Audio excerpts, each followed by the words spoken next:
所有新庄体育馆的球迷朋友们，回到我们的主场了。终于来到 Game 5，我们度过了一系列煎熬的战役，最后今天是关键的一战。我是今天的主持人，球给彭尊的彭尊。我是你们今天的主持人，我的名字叫做汉地 Handy Lee。现场所有的球迷朋友们，给我跟彭尊一个尖叫声！耶！今天就麻烦各位了。没错，那我们一样呢，在我们季后赛的全新口号 We Ready， 一共7个字母，也代表我们国王的最终7场试炼。让我们一起拿下7场胜利，迈向顶点的荣耀之路。那我们的场边呢，一样呢有非常多的活动呢，最特别我自己最喜欢呢，就是皇家宝座拍照区，好不好？拿起你的权杖，让我们一起呢迈向荣耀。只要呢打卡 hashtag 呢，就可以获得皇家的周边商品。没错，那我们今天呢，同样带给诸位不少的城堡活动。我们呢有 We Ready 签名墙，我们邀请诸位呢，可以在我们的英文字母 D 上面写下呢想对禁卫军们想说的话。希望呢，我们今天可以拿下胜利。那我们的今天的中场活动呢，我们想邀请4位呢，对你的3分球有信心的，好不好？你觉得你比球员更准的，我们欢迎你上来挑战一下。那最终呢，可以获得我们年度 MVP 士官长敏哥的签名球衣。没错，那我们呢，因为今天是 Game 5第5场啊，那我们呢，今天邀请各位呢，可以来猜测我们首位得分达到5分的禁卫军预测赛。那 Area 02城堡夹鞋机以及呢即将上映的电影《芭比》的摊位呢，都在我们城堡里面等着诸位一起去体验。好的，那我们呢，在这边呢，在开始之前呢，稍微跟大家讲一下，是为了我们直播前的球迷朋友以及我们现场的球迷朋友们的福利去着想啊。提醒一下在场的球迷朋友们，我们为了给予呢球员安全的比赛环境，以及提供各位更好的观赛体验，我们呢就是提醒各位，请勿做出呢任何会伤到不管是我们球迷或是球员的任何举动哈。若有发生类似的事件，联盟呢以及我们现场的工作人员是有权可以请该位球迷强制离开的哦。还请各位现场的球迷们，我们呢开心看球，保持理性哦。好，以及现场呢在这边提醒哦，这个我们现场用除了拍拍扇之外的乐器道具应援的球迷朋友们，为了呢不要影响到其他所有现场球迷以及我们直播球迷的观赛体验，建议呢声音比较大的应援道具在我们罚球干扰的时候使用就好了哦。其他时间可以用拍拍扇来为你支持的球队加油。谢谢大家的配合，大家也给自己一点掌声吧 ，Come on， 谢谢你们。好的，来了，在比赛开始之前，让我们用最大的暴动声欢迎我们新北国王啦队 New Taipei Queens。All right, DJ sound, drop the quiz. If all of the kings had their queens on the throne, we would pop champagne and raise a toast to all of the queens who are fighting alone. Baby, you're not dancing on your own. Can't live without me, you wanna, but you can't. Nah. Think it's funny, but honey, can't run this show on your own. I can feel my body shake, there's only so much I can take. I'll show you how a real queen behaves. No damsel in distress, don't need to save.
尖叫声给我们的新北国家队 New Taipei Queens。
请所有球迷将目光移至上方大荧幕。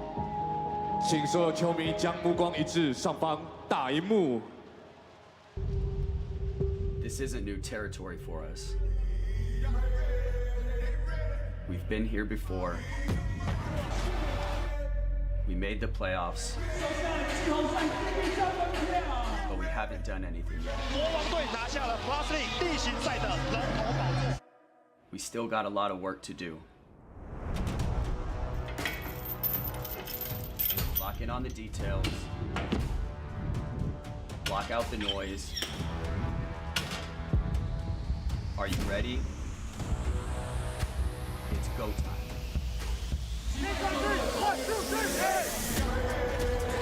围上射杀，手在冒烟。又是林凯燕再开进三分，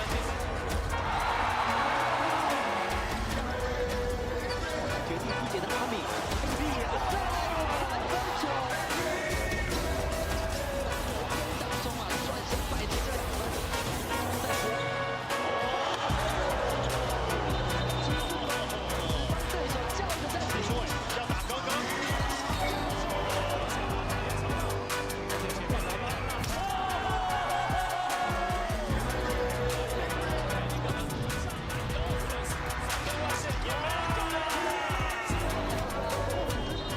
总结比5秒左右，来了，我把机会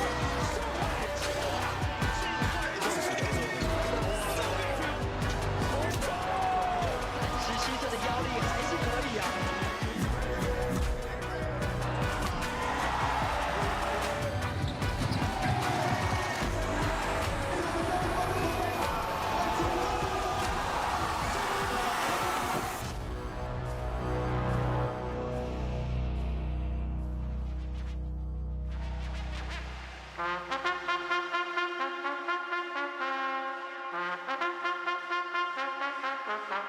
Are you ready？ We ready！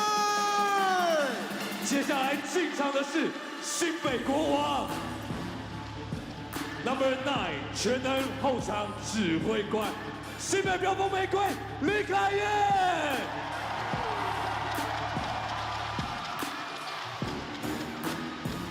Number 24关键大勋章，小胖洪志胜。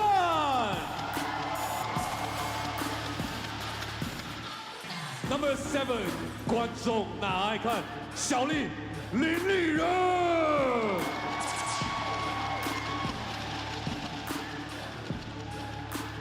Number 10禁卫军弓箭手，微笑射手 JJ 简佑哲。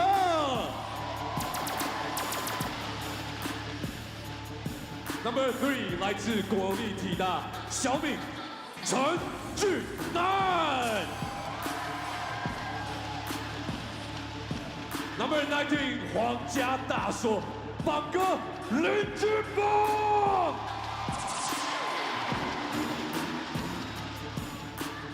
Number 17禁卫军瑞士刀我大苏醒苏世勋。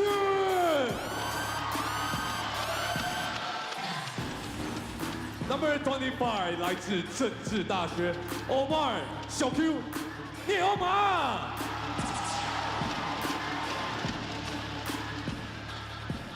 接下来进场的是新美国王先发5人 Starting 5。Number 1 Joe， 这样被你征服叫什么名？林书伟。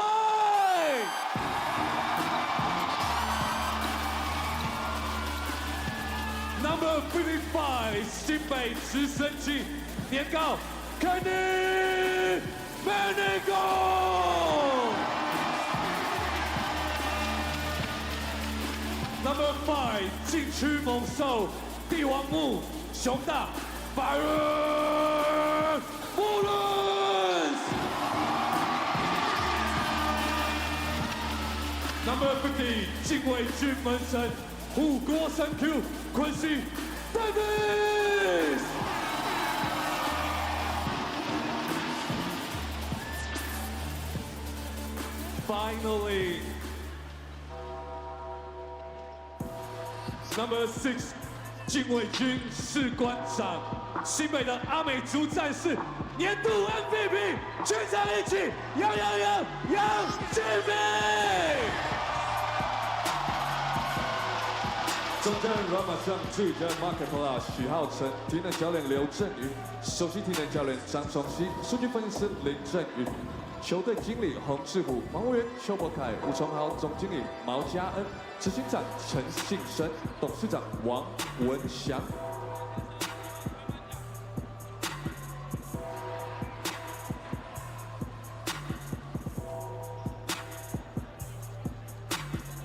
请球员稍待片刻一下，我们将颁发 P.LEAGUE 2022-23赛季年度 MVP 以及年度洋将。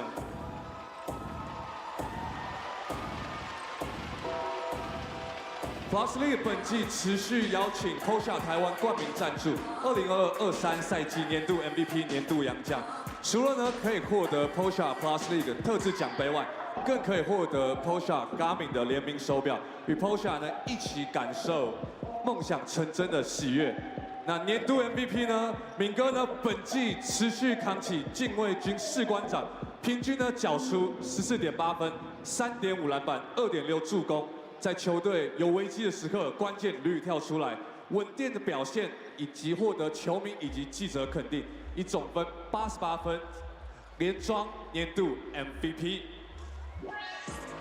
那年度洋将呢，则是由身材更精实的 Byron Mullins 呢替球队在攻守两端平均缴出21.9分、15.8篮板、1.6助攻，展现了宰制禁区的能力。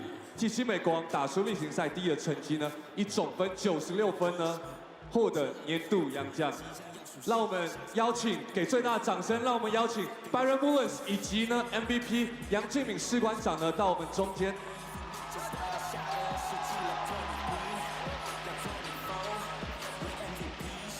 那同时呢，我们也请台湾保时捷总裁 Christian Nader 以及呢黑哥呢，让我们一同呢来颁发呢 POSHA Garmin 联名手表，以及呢 MVP 的奖杯。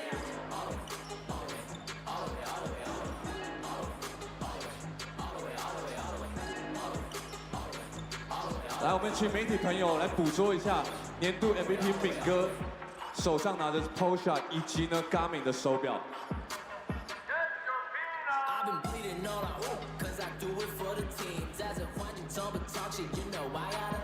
接下来呢，颁发的是年度洋将。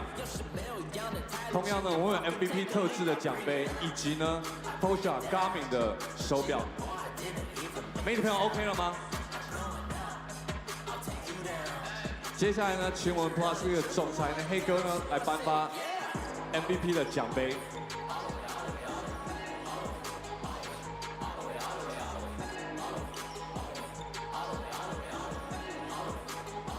OK 了吗？好。那等一下呢，我们4位也会一起合影一张，所以稍等我们一下下。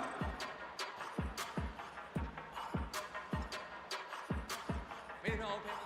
那请黑哥帮我站到最左边，我们4个呢一起再看向媒体，我们再拍一张照。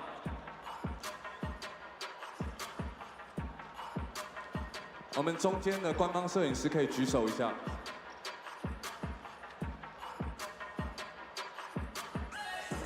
OK 吗？好，我们先谢谢黑哥，同时呢，我们请总裁呢 ，please come to center。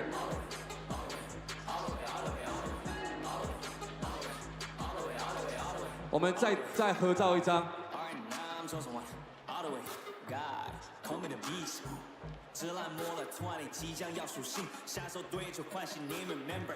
好，再一次的掌声，谢谢我们的总裁，以及呢我们年度 MVP， 以及我们年度洋将。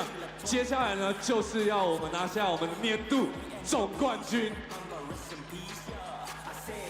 好的，在拿下年度总冠军之前呢，我们需要现场所有的球迷朋友们跟着我们一起为我们禁卫军喊出防守跟进攻。所以这边呢，让我们邀请到我们的新北国王啦队 New Taipei Queens， 邀请呢我们新北国王啦队上台跟我们一起为我们新北国王加油应援。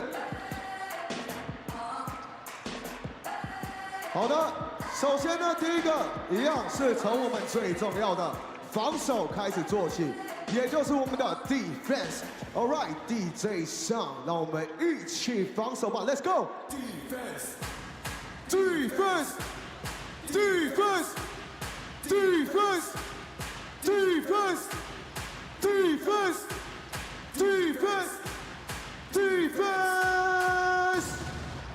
好的，接下来呢就是我们的进攻，也就是我们的 Let's Go Kings。All right， DJ 上 drop the beat。Let's go Kings。Let's go Kings。Let's go Kings。Let's go Kings。Let's go Kings。Let's go Kings。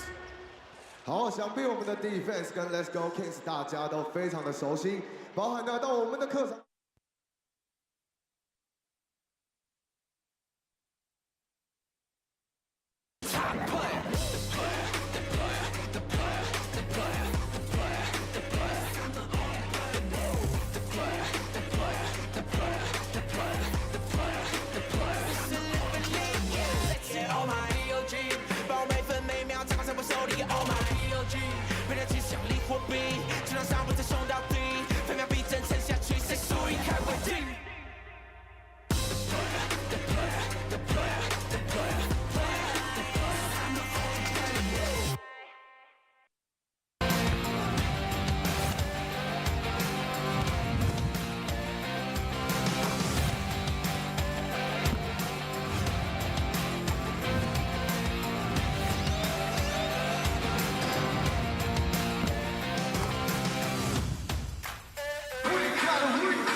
The end is in sight. After 4 games of this season's championship series, we are tied up at 2 wins at the all-important Game 5 tonight.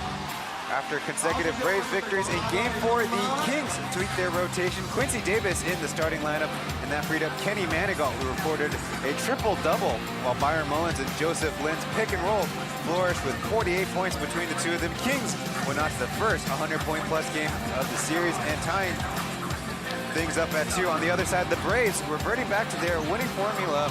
Igor Zaitsev might have locked the lowest minutes in this series, but he's in there with Chris Johnson nursing an ankle discomfort, but leading the Braves with 21 points per game and a perfect 3-0 playoff record so far. If they want to repeat, they're going to need another victory in the series. Hello, ladies and gentlemen, seniors and youth. We're back here at Xinzhuang Gymnasium for Game 5 of the finals. By the end of tonight, one team will call check on the series. It's a 5th straight sold-out crowd here in the finals, and we'll see that the Kings have done a much better job letting the fans in on time, and maybe we can give credit to those in attendance for making their way out. And FYI, Game 6 at Heping is also sold out.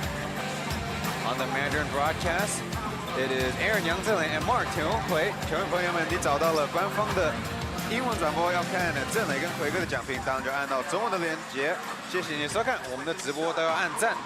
I'm Ryan Chen, but I'm going to throw it over to my partner for tonight, Taylor Chen, on play-by-play tonight. Welcome back, Taylor. Thanks a lot, Ryan. Before we started off the broadcast, we were just presented the MVP as well as the Import of the Year awards to Byron Mullins and Amigo. So Byron Mullins, he averaged 29 points per game, 15 rebounds, and 1 block. But you see on the screen right here, the stats lined up between the Braves and the Kings.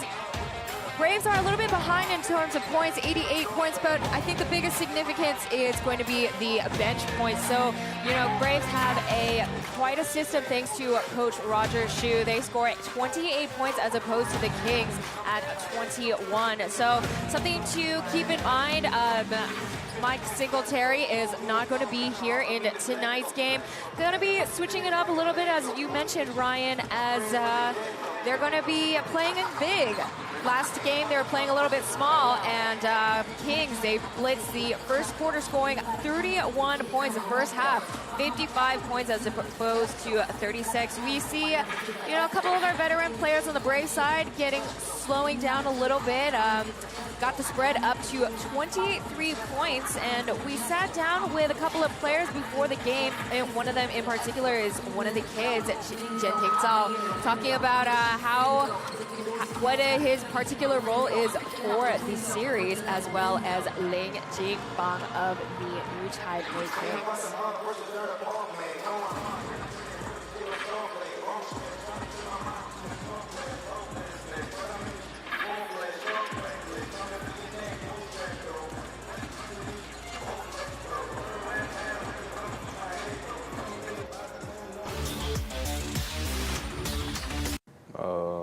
其实，在预期之内啊，当然，要打这么系列赛这么长的比赛，那我们必须要去场上消耗对手，所以在身体接触方面，其实在心理建设上已经在赛前都已经准备好。那如果是自己准备在赛前的话，其实没有多想什么，就是尽量可以帮杰哥或宪哥他们分担什么，那就是上场尽力去做。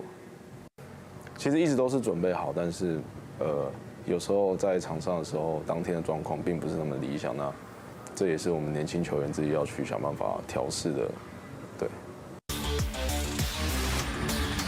That's TJ Jianting Zhao sharing that it's going to be a long series, so he and some of his other teammates coming off the bench mentally prepared to go out there and battle, help the Bets out with that physicality out there on the floor, and then sharing always ready, but as a younger player, maybe the form can be up and down game to game, something that they need to pick up, but can't give the veterans all the credit, as the Braves, like you mentioned, did indeed start very slow, and the Kings were able to blitz them on that end. And they're taking over even in front of former SBL MVP and like Jimmy Xie Zonglong, or even Ray Li Mengxue, who's 8 years with the Braves program, but in one game and out another game. But as we mentioned, that the Braves having Chris Johnson and Eeyore Zaisef in there, so their locals are going to have to match up against a Kenny Manigault, which they were able to do successfully in stretches. Of course, Kenny Manigault is going to be backed up by the likes of like Ling Jingbang, who of course coming over from the Pugyuan system and the Pugyuan organization, joining a lot of others here at the New Taipei Kings. He shared his thoughts pre-game. 我觉得我们打出更多的团队篮球，那但其实我们也就在第4站，其实我觉得我们把篮板就是抓得蛮好的。那大家其实沟通也变多了，那有时候在场上很多错误，其实立即能去修正，所以越打越好这样。因为我觉得其实我有曾经离开过球场，所以我觉得回来我就是蛮珍惜，就是不管任何时间啦。那说真的，大家也蛮鼓励我说有机会就出手或干嘛。那当然我自己就是会把自己设定就是从防守出发。那这冠军赛其实对我来说，我也很久没有打冠军赛，那也是加入国王以来，我也希望，其实我自己期许自己就是来能帮助球队多少。那当然最终目标就是也拿下一个总冠军嘛。那其实这应该是每个球员的梦想。对，所以我就一直持续坚持这个梦想，继续走这样。对。Number 19, Ling Jingbang, sharing that they've play much better team basketball, and there's the evidence in their victories here in the finals, averaging 23.5 assists. They're on the bottom row, but in their losses, only 12 assists. And it also matches up with their regular season, the top row, and their last playoff series against the Dreamers. But Bangge, being a little bit more modest, he is a 5-time SBL champion under, at times, Coach Roger, and finally the last one in 2018 under Coach Metcalf. But one thing he noted in there is the Kings played good defense, communicated with each other to fix a lot of problems, and that's how they notched the victory. And it's a big one, obviously going down 2-1 even in the series, but also getting that momentum in preparation for their home game here in Game 5. Try to check on the series as Lai Jinzong will be the crew chief of tonight's officiating staff. Start of the game will be interesting to see. Starting 5 tonight, we got CJ Zaitsev as well as Dobry Beast as well as Jet for the Brave side. And for the Kings, we got import of the year Byron Mullins, Quincy Davis, Joseph Lin, Kenny Manigault, as well as MVP of the season, Amigo.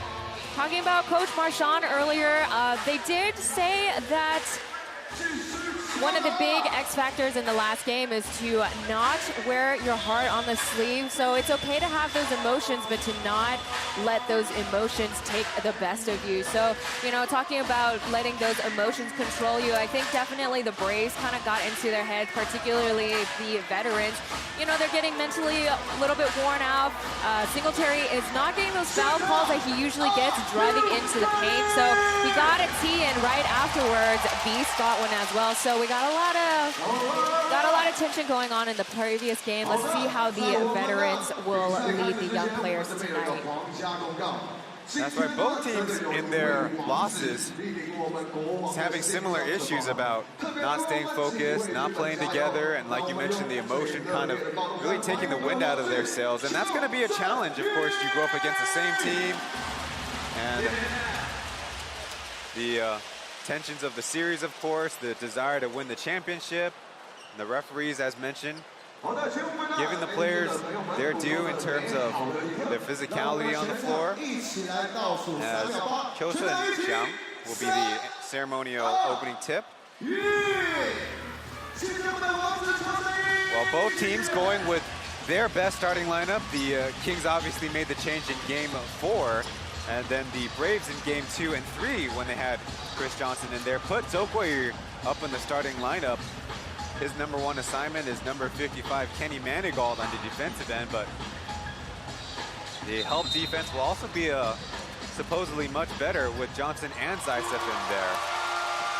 As we kick off, Joguryu hands the ball off to Jet. Joguryu had a pretty outstanding game on Saturdays, coming off the bench, scoring 19 points. Beast trying to go in for 3. That rattles out. Beast got the last games going with a layup off of the tip. Nobody was seeing that ready, but the Braves were kind of falling asleep through the first quarter as first whistle is called on the game. Joseph Lin draws a foul on Jet. Zhang Zongxian supposed to be in there for defense. But the Braves could also use him to get his scoring touch going, as Kenny Manigault is going to be locking down the Braves perimeter players.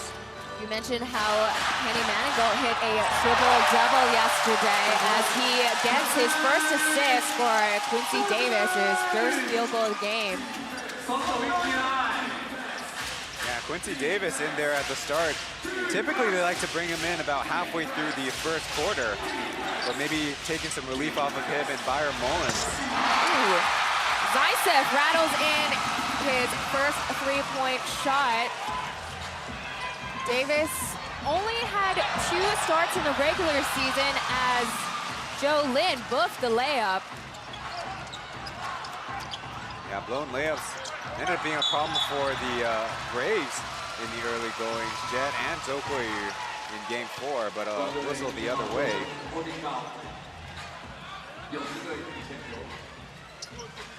There you see it's Manigault and Quincy Davis on the screen and roll, and nobody on the backside.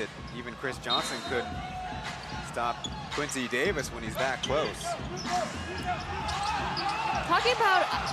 Talking about CJ and Zaitsev being the winning combination, we've actually only seen them together one time up against the Kings as Johnson goes in for the double hand slammer. That time it was Igor Zaitsev creating the opportunity off that slow, deliberate shot fake, but enough to drive in. As Amigo goes for the alley-oop, but CJ knocks it out of Davis's hands. Jet pops it out of the perimeter, and CJ goes in for three at the top, no good. One thing that might surprise a lot of viewers of the Plus League playoffs and now the finals is that Johnson still a very efficient shooter, whereas Michael Singletary, once the finals started, completely losing that outside shooting touch. As you get another look at Zaitsev just driving, and Quincy Davis sucked in, couldn't stop the pass. Had a kicking a violation. Ball goes back to the Brave side.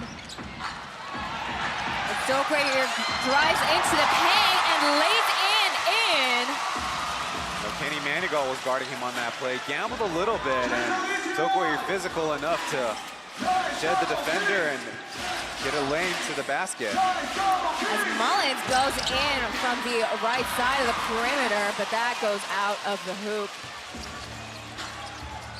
So a few stops for the Braves and a chance to go up by 3 possessions. If you're talking about game scripting, like maybe in like American football, it's so far been so good for the Braves. 5 seconds left on the shot clock. Jet drives into the paint, and that rattles right in. And there's the benefit of having 2 bigs in there for the Braves. When Johnson and Zaitsev are in there together, they can space the floor and somebody can block out a big down low. As Amigo skips it to Mullins, draws a foul on CJ. Now another big question of the game is always, when are the Braves going to blitz? When are they going to send the big man up against the ball handle of the screen? And that time Zaitsev jumped up and had to recover into the paint. 10 seconds on the clock. Davis, no one guarding him, goes in for 3, but too much force. Ricochets out, back to the Braves. Stokewater passes it out to Zaitsev. Now Beast. He's got a mismatch and maybe not the greatest shooting touch, but a drive. Finds plenty of space between Davis and Mullins. That's right, Beast was a very excellent score from the 2-point range, as he was 7 of 7. Zaitsev nearly stealing it, but Beast getting the ball back. Amigo losing control of the ball, now back to Braves. Immediately getting the ball screen and roll action. And Stokewater, with all the time in the world, goes in for 3 and misses. Referee blows the whistle on Kings. Oh, it looks like it's on Beast, because a little bit too anxious, a little bit too hyped up after the strip. But previously, you see Byron Mullins being blown by again by Beast. That happened a lot in game 2 down the stretch, when the Kings love to switch on the perimeter, and you always worry about Beast's 3-point shooting getting going, but if not, he is known as a slasher all of his career until the step back jumper came around.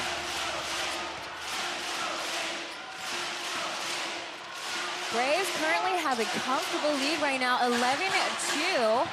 as Joe Lynn tries to make up for the layup. Davis bats it out, but Beast brings the ball back and comes in easy, does it for a layup, and the Braves fans are going crazy.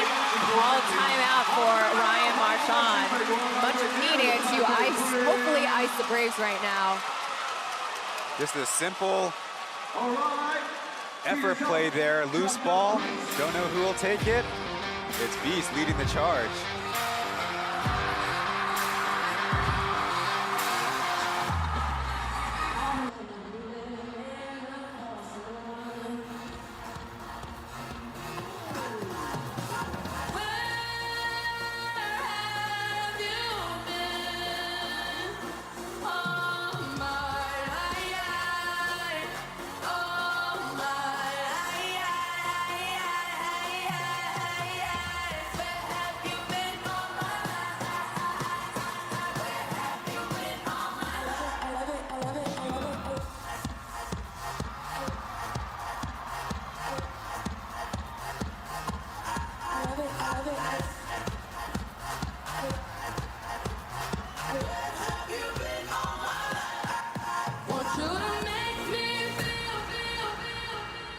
掌声给我们新北国家队 New Taipei Queens！ 谢谢我们新北 Welcome back. This is current. You're tuned into Game 5 of the championship between Fubon Braves and New Taipei Kings. Make sure to follow the box score on PLEAGUEofficial.com and don't forget to give this link a like, comment, and subscribe. You know, it's kind of ironic. We talked about how the Kings had a first quarter sprint off, and now Braves coming in hot, 13 points ahead of the lonesome 2 Kings have right now. Well, if that's the case, let's quickly pump out the hot start for the Kings in Game 4 stats that we have. I have Kenny Manigault, 6 points, 9 rebounds, 5 assists, and that's the benefits of having Quincy Davis in there for rebounding, but early stint out, and his sub is number 9 Lee Kai-in in the right corner. Davis didn't score any points in the first quarter, but like you said, he did make a difference and had 2 blocks as Manigault, his ears were bleeding, gets in 3 points right after the timeout. And Kenny Manigault challenged to be a 3-point shooter in these finals, and that's the second one made. We still got the starting 5 on the Brave side. So great, you hands it off to Zaitsev, and Zaitsev puts it in.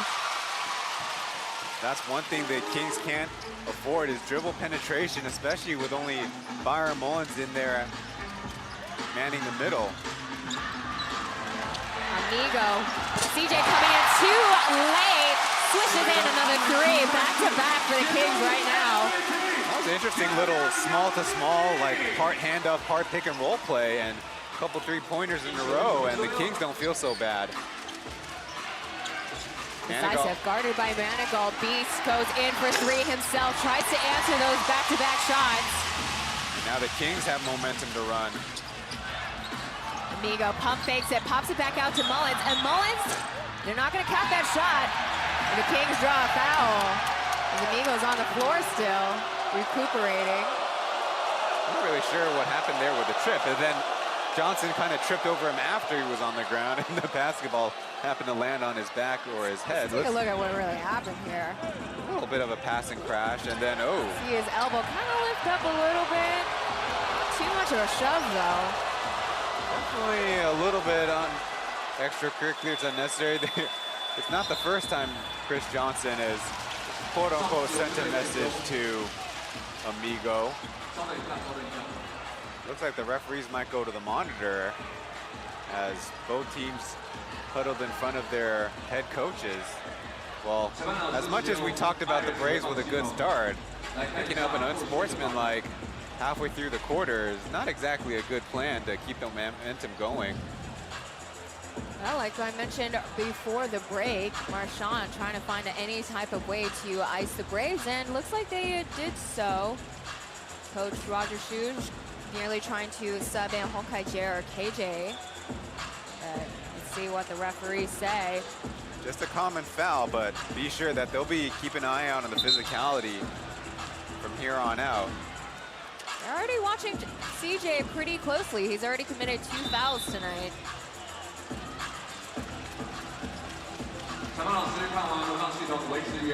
One thing to note is 4 Braves fouls, so the Kings will be shooting free throws. And one more note about the starts to all these games. The Kings have had the lead in the end of the first quarter every single game. +3, +7, +3, and then of course +13 is nice and sweet. Zaitsev pushing him out, pushing Mullins out of bounds. Just right away, free throws coming up as the Braves don't turn down the physicality. Will only be Zaitsev's first, but they might need to make an adjustment on how tough they play out there. Can't be having those back-to-back fouls.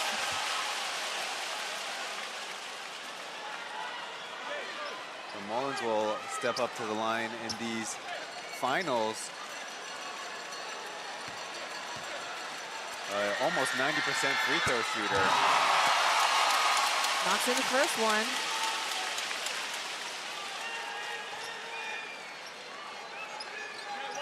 Byron Mullins found his shooting touch in the last game with 4 made threes, which is a great compliment to Joseph Lin, of course.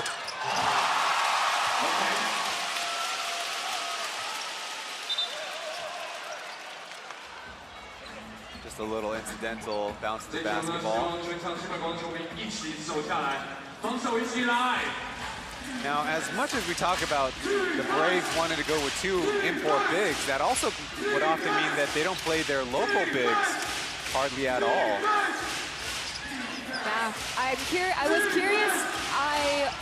My assumption was they were going to play the younger players a little bit more, particularly Chen Xiangjun. But like you mentioned before, if they're going to be depending on their import bigs, we probably will be seeing less of Chen Xiangjun, who is on the PLEAGUE all-first team this year.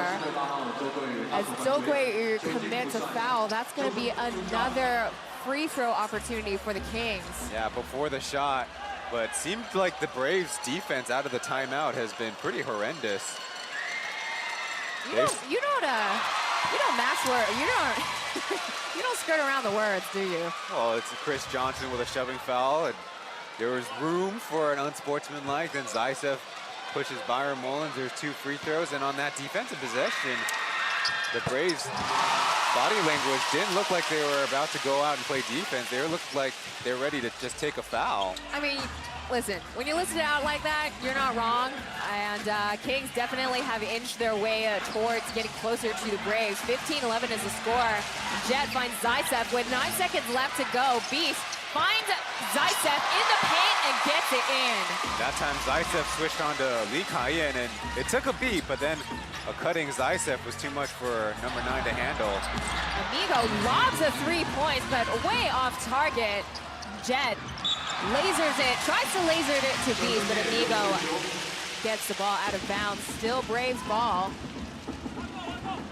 Kind of catching a break are the Braves. That was not the kind of fast break lanes that they want to be running, with a dribbler going right at the guy cutting along the sideline. Lucky to hang on. Jet pops it back out to the perimeter. There's 8 seconds counting down and finds Zhou Guiyu. He couldn't execute that layup in the paint. Solid defense by the Kings. Byron Mullins came over with the block, and now he'll join the fray on offense. Just a simple 1 ball screen. Just like that, Amigo lays in another one.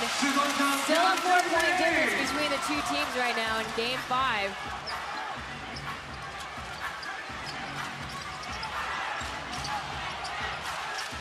Zaisev, right there, nails in another 3. Leading the Braves with 10 early points. That's a positive side, as Zaisev was held down in the last game to 9. Amigo drives in and once again draws a foul on Beast. Seeing him being really aggressive, trying to slash through paint today. The Kings are very intentionally trying to put a lot of pressure on the Braves' interior defense after those fouls. We get a look. Zhou Guiyu's played very well in this series, but Byron Mullins ambushed them there, and then every time there's a ball screen, the ball handler is going to take it aggressively. And it's going to be Beast with his 2nd personal foul. Got a couple of substitutions in from the Braves side. We finally see Winston back, as well as 24 Jin Zhao coming into the game, as well as CJ. Winston's been out for the last 3 games. Jammed his finger pretty badly on his right-hand side. You can kind of see it taped up. You see him on the screen.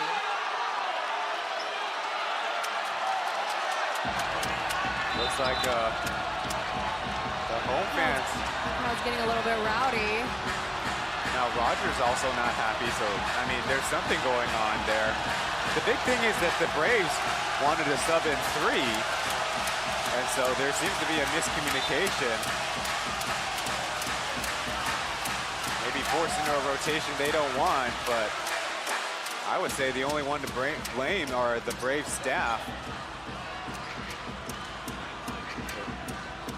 And on the King side, Venti's in with Quincy Davis. Interesting pairing, because Venti played a lot with Byron Mullins in Game 4 too. A lot of good success. Unbothered by that interruption, Amigo gets in the first free throw shot. Starting off early with some of that tension and emotions bubbling up. So Amigo, with a couple made free throws, he has had 8 consecutive double-digit scoring games, which is tied with Manigault in his playoff run, but kind of Joseph Lin's kind of taking away some of that MVP shine with 3 straight games scoring in the 20s, which is a local player record in the finals. Nobody's done it more than twice.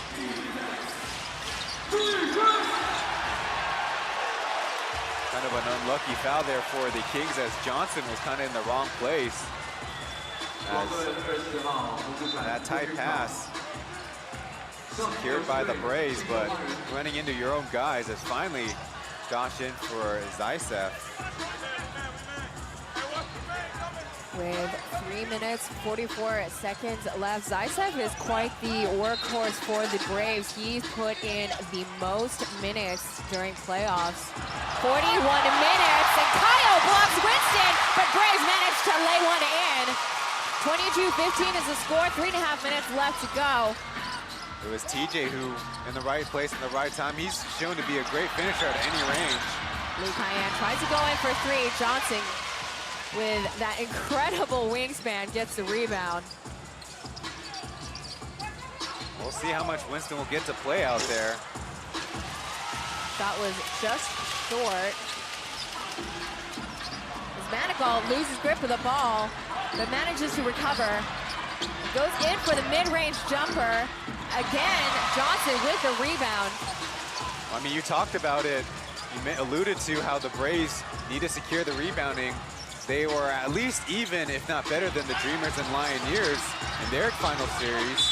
Winston skips it to TJ, draws a foul right there. I'm sure the Kings want to see perhaps a travel call on the kind of funky footwork, but the refs say he was bumped off the spot more so than actually committing a travel. Just like that, it's over here, coming right back to the bench for Sangwon King or Steven Wushar. I will never be able to pronounce that name correctly. Well, Steve-O got in only in the second quarter of game 4. Was quote-unquote a Manigault stopper, as best he can be in the third game, and then knocked down 3 threes. It's an interesting matchup because Steve-O is taller than Manigault, but he's definitely, in terms of size, Manigault is definitely going to be a lot stronger and more physical than Steve-O. But Steve-O actually manages this matchup in a different way. He actually gives Manigault maybe a step to try to use mobility, get a hand on the deflected pass, and be effective that way. That was a good example. Manigault almost loses grip of the ball again. And he's going to drive into the paint, skips it. Skips it to Ling Jingpeng. Man, Ling Jingpeng, he might be experienced, but he's made so many of those clutching, flying lay-ins. Very experienced. Especially on that side of the floor in front of the Kings basket. Oh my goodness, he bamboozled. Now, who made him retire 3 or 4 times in the past? That's just wrong. That's just wrong. Come on now. Disrespect. Come on, he is our veteran player. We respect our elders. Speaking of elders, Winston tries to go in for a teardrop shot, and CJ tries to recover. Davis pops it back to Venti. One of the rare times Johnson couldn't even finish. Ling Jingpeng trying to go for the alley-oop, but too much force in that pass.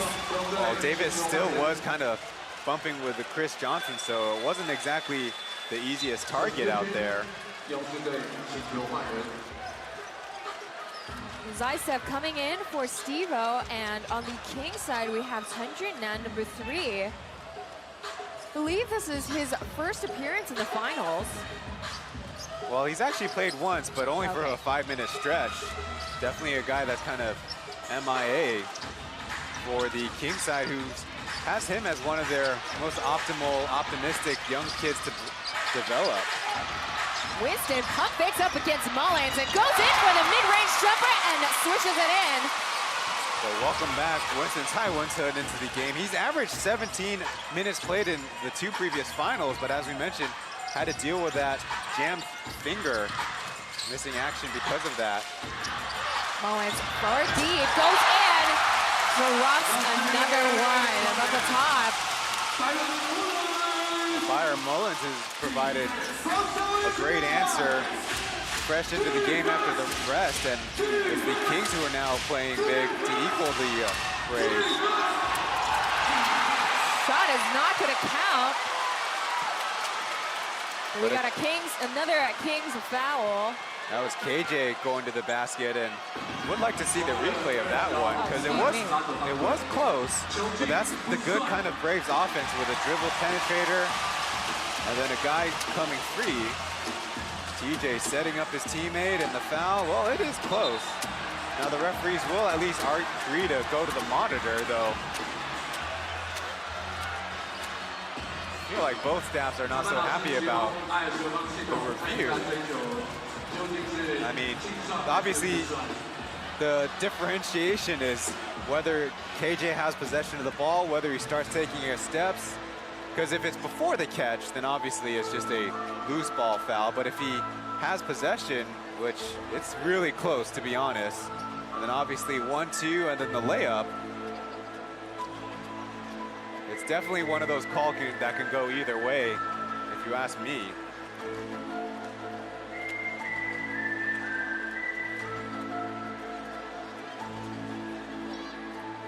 So dribble penetration has actually been a problem for the Kings defense, and the basket will count.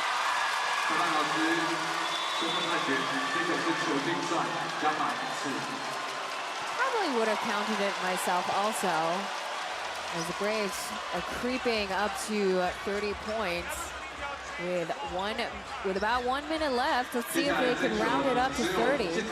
Like we mentioned before, Kings really just came in hot in the last game, scoring 31 points versus Braves only making it up to 18. One big point in that start is Quincy Davis had 2 blocks. James Sousa came in and had 2 blocks and allowed 0 Braves free throws. And they played sound defense, only having the Braves turn it over twice. And so far through 11 minutes, that's not been exactly the case. Yeah, they really put the pressure on the Braves in terms of defense, like you said. And now Braves taking a page out of their book as Kings lose grip of that ball. Yeah, Kings some possession. kind of miscommunication on the handoff action. Obviously, when you run it in those corners, you always have a little bit of a risk of going out of bounds. So a little 3-for-2 situation.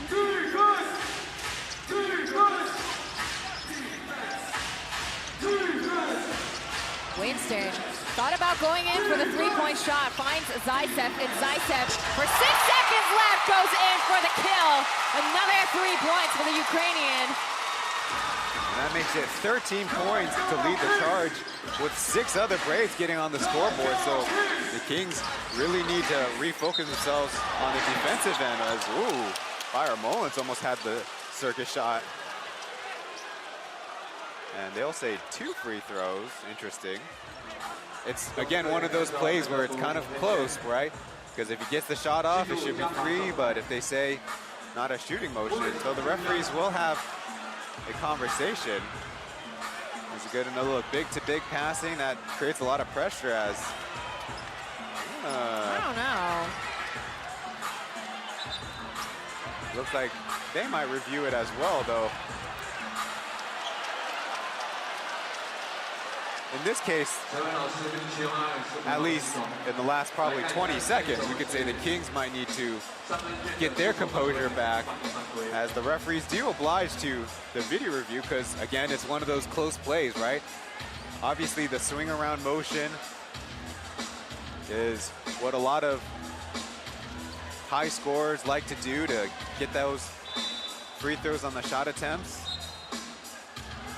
The review says it will be 2 free throws, so not much for the Kings to say after the review, but you know, they at least got a review out. And the referees arguing that Zaitsev hand in the cookie jar probably even before that Mullins chose to shoot it, as we have a funky shot buzzer situation. So a lot of stoppages in this first quarter. You know, you kind of wonder who that will favor, right? The Kings coming off a victory, built up a big lead. It kind of, I mean, Kings coming off of the first time out, they were able to interrupt the pace of the Braves, but looks like it didn't really disturb or bother them because, I mean, you see the score right now, 32 and 21. Mullins gets in that first shot. But as much as we talk about strong starts, it's obviously how you finish. The Kings built up a big enough lead, but saw that lead away in game 4, and they, to their credit, have had leads in every single one of these games in the series. Well, I mean, like you said so yourself, it's just about how you were able to keep up and finish the remainder of the game as Chen is in the game with 10 seconds left in the first quarter. Winston pops it to CJ, and CJ goes for a mid-range jumper, way too short, 3 seconds left to go, and Mullins with an outlet pass to out of bounds to end the first quarter. Braves with a comfortable lead, 32-22 is the score. As let's see how the Kings recuperate as the Braves are sitting pretty as of right now. We shall see. Stay tuned for more Pro League basketball.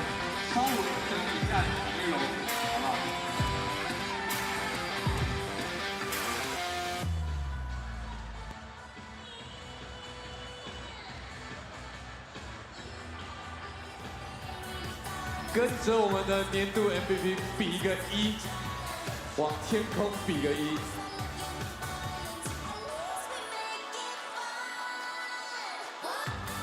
跟着我们士官长杨金明阿米狗比一个1。我们 Queens 绝对是专业的，好吗？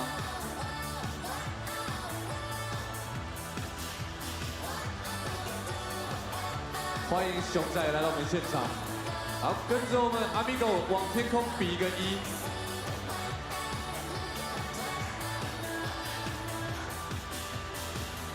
Point to the sky， 跟着我们的士官长一起。Yes sir， 这是我们的，应该是我们的球员。我们这几场有非常多的球员来到现场。王子呢也来到现场，我们新北光队就需要王子到我们现场来帮我们加持一下。 还有现场很多人带了大板板来到现场 ，Point to the sky， 跟着 Amigo 一起比一个1，象征着我们例行赛第1名。接下来呢就是剑指我们的总冠军 ，Nice， 加油，哎呦，一起哦，很嗨哦！欢迎来到我们新庄体育馆。 有了，欢迎你们！ Welcome back to Game 5 of the ship. Fubon Braves taking the lead 32 against the New Taipei Kings. 22 points. Now, we talked about the scoring is a big deal, but realistically, what the Braves did really well in the first quarter is turn up the physicality. Now, they did give up 8 free throws to the Kings, but they also caused 5 turnovers, and so if you can keep that up, that could be the winning formula. And you could say the same thing for the Kings, who might want to defend better as... Goes almost slams down. That one game by Mullins. Gets the and one. Chen got caught in the air, but looks like he just needs to flex his elbow and should be mostly all right as took that tumble there. Accidentally mispronounced his name. Chen Xiangjun still on the ground right now. He took a gnarly fall on his shoulder. So a lot of parts can go wrong in that kind of action there. It could be the elbow, it could be the shoulders. That is his shooting arm, shooting hand, so maybe a little bit unlucky. And if it was the other arm, maybe he could play through it. So the Braves are forced to, at least for now, make a rotational change up here by bringing both their imports in.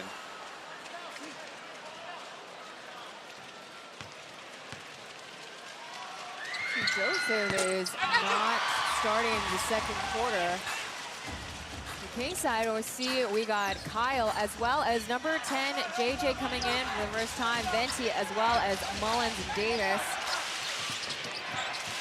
Common curl play, and it's Winston feeling it.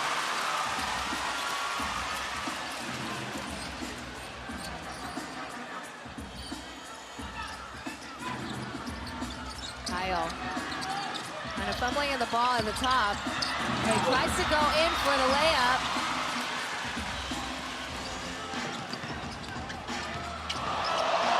Ooh. Number 11, KJ, nearly getting through for a layup. He did fake everybody else out, and for once, he kind of looked uncomfortable with the layup.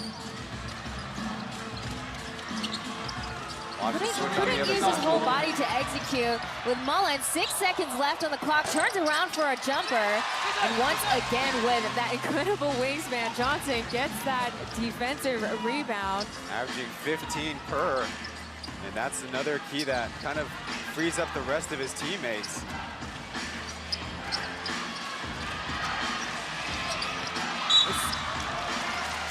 Just as the clock was winding down to 5 seconds, Venti commits foul. Third one today.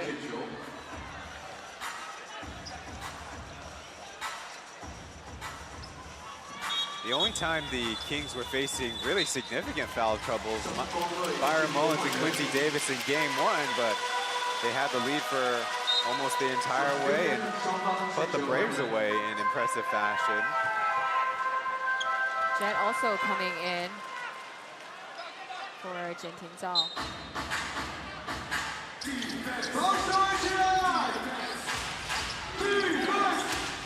Johnson from the top pops it in for 3. Once again, rattles out. I mean, that's definitely one of the particular struggles that the Braves are having also in this series. Their three-point percentage is definitely lagging behind against the Kings. As Davis tries to go in for 3. Quick pass. Johnson goes in once again, drops the hammer. And Joseph quickly bringing it back to the King side. Mullins goes for an alley-oop against Davis. Manages to push through up against Johnson. Now, previously, it was Zaitsev with the risky but paying off pass in transition, even though he caught it in amongst a bunch of Kings, but nobody got back to guard CJ. Daring Winston to shoot the deep ball, he finally does. And makes it in. Passes in another 3 for the Braves. So Ty Winston, seeing his three-point shooting percentage last season, 50% this season, going down to 20, though confident there.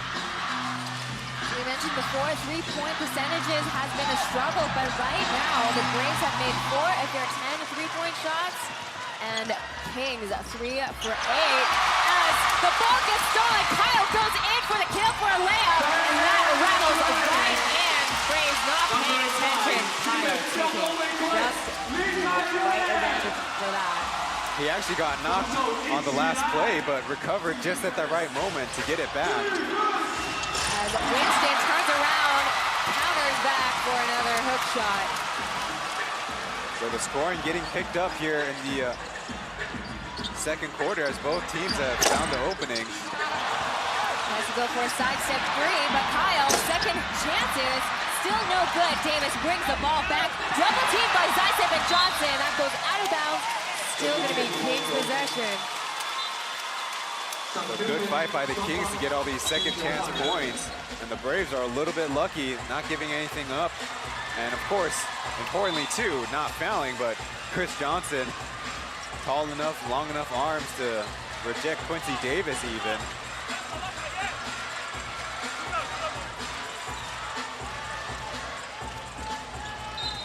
Braves with a 13-point lead. They're still putting a lot of pressure on the Kings right now. As Joseph Land squares up to the basket, just short. So as mentioned, Joseph, one of the best Kings in these finals. And might have not had a great scoring first game, but it was plus 24. It's ISO as Josh manages to pull it through up against Kyle. That's funny how the Braves are going to so old school with these post-ups.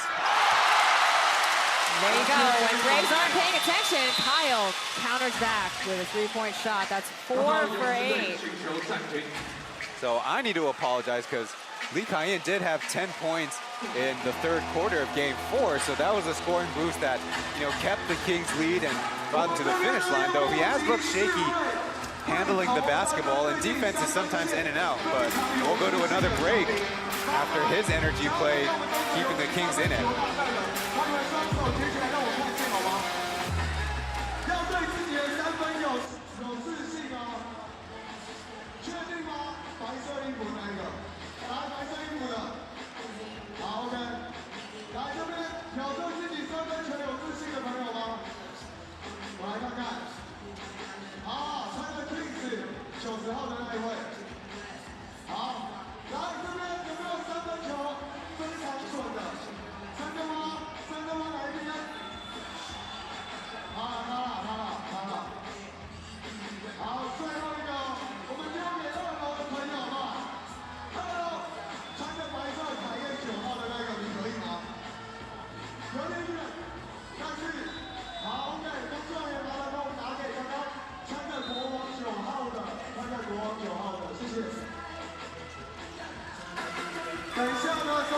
Welcome back to another exciting game. We're just coming out of another timeout. Score 43-31. Braves still have yet got that lead thanks to their own grit in the first quarter. Yeah, Winston coming back in from a hand injury earlier in the series and a couple buckets, and then Josh and him showing off the old school post-up moves, but Lee Kai-in going new school with the three-pointer after stealing and going coast to coast. It's all about switching it up. Hey, speaking of switching it up, I heard Roger is very superstitious. So is this one a new suit that we see today? Do you think? I think so. I think it's the black suit he has on after going with a dark blue set for most of the series. So you mentioned to me off the broadcast as that ball gets bounced around. We see Dobry, you're tripping around out of bounds. Draws a foul though on Manigault. Kenny Manigault in a little bit of disbelief, but it didn't look like Josh went down on his own, as you see another lucky ball that goes down this side of the court, and I guess understandably for Manigault, it's a little bit more incidental as both of them were going for the loose ball, but like you mentioned, it kind of went off his thigh, and then there was contact, maybe incidentally, but can't also really call it against Josh because the contact caused him to fumble it out of bounds. So you can't say out of bounds off of the Kings, and you can't really look at the Braves and say, yeah, that was a clean defensive play either. And once again, the referees are challenged. They need to go to the monitor and sort this out. Probably a common foul, as like I mentioned, it's a loose ball both guys are going for, but he's got both hands involved is probably what the referees feel like they need to take another look at. Well, as the referees reevaluate, we were just briefly mentioning how Coach Roger Hsu, with a winning game, he refuses to switch out suits, and he'll wear the same suit, same tie, same shirt. And more practically, more often than not, it turns into having the same lineup. You know, we've alluded to baseball in this broadcast. It could be like a coach going with the same starting 9 or starting 8 if you have pitchers hitting, and so Roger will often do the same with his starting lineups if it's going good.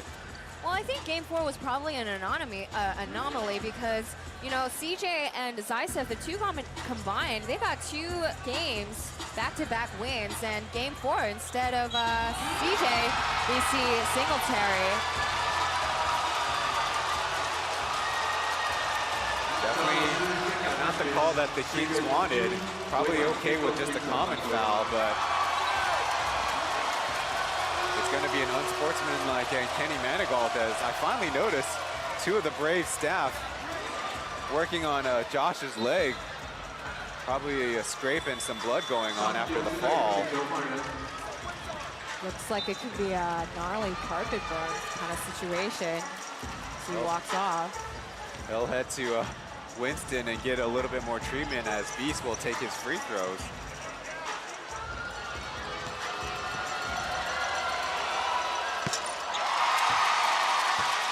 As mentioned, Slept walk through the first quarter of Game 4 before coming alive, being the only Brave to score in double digits.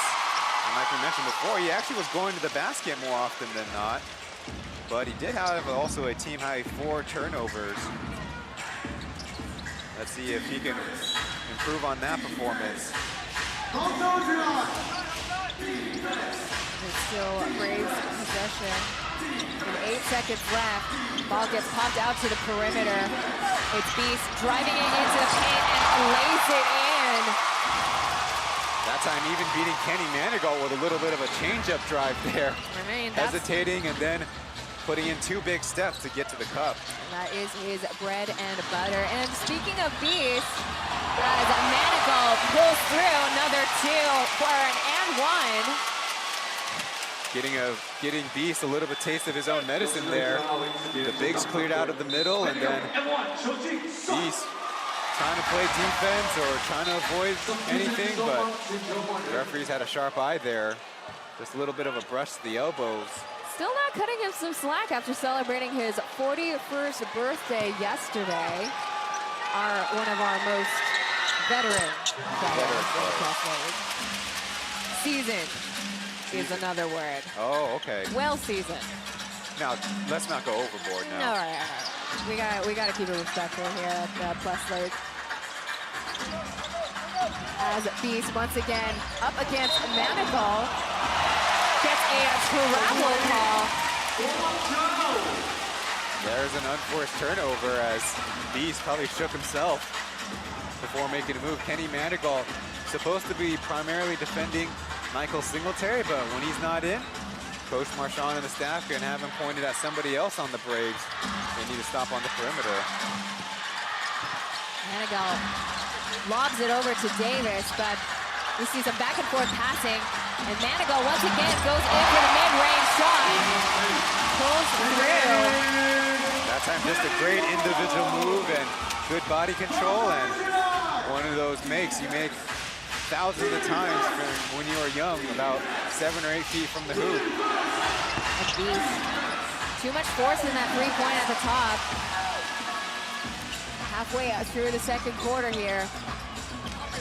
Boy, kind of a 2-possession swing after the travel.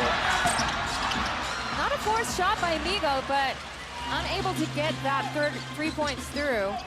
That is definitely the Kings' kind of ace in the hole, is the scoring ability of Amigo.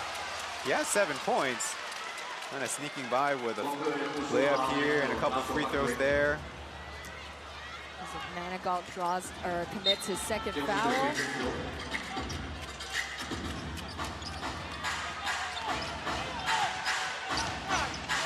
But this is the starting lineup for both teams. We'll see if we can go the rest of the way. Chen coming in with another mid-range jumper for the Braves. Yeah, those are relatively easy open looks for Jet. Probably want a few of those before he goes to the turnaround, fadeaway, crazy turnaround jumpers. Kings are having a slight run in terms of 3 points as Manigault tries to go in for 3 points. Josh taking advantage of the melee, comes in for the kill, layup right before Ryan Marchand calls in another timeout. The Kings don't want the Braves to run away with the game early here. And so this early timeout, his second of the half, and so no more stoppages that the Kings could issue on the game, as they also don't want to lose home court advantage with the Braves game 6 looming. So obviously Chris Johnson back in there will make a big impact, but It's the Braves who secured rebounds, turned it into transition opportunities, and if not, they're running their offense with a little bit more discipline. There you see, for example, Jet just knows where the space is, floats it up with an easy go, and then Tokoi really, in his third season, being a major step-up player for the Braves. He led the Braves last game with 19 points, most of those coming in the second half. In fact, 17 of those.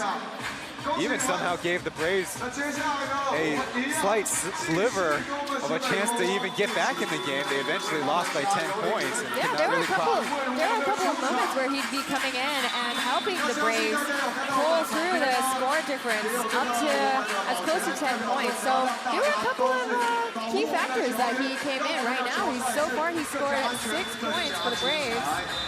And you see that Roger Shu, like you said, Ryan, before, how he awards his players, as we see he's in the starting lineup today. Now the Kings have been more disciplined. 0 turnovers in the second quarter, but they've also not done a great job defensively. The Braves are 9 for 12 shooting the basketball.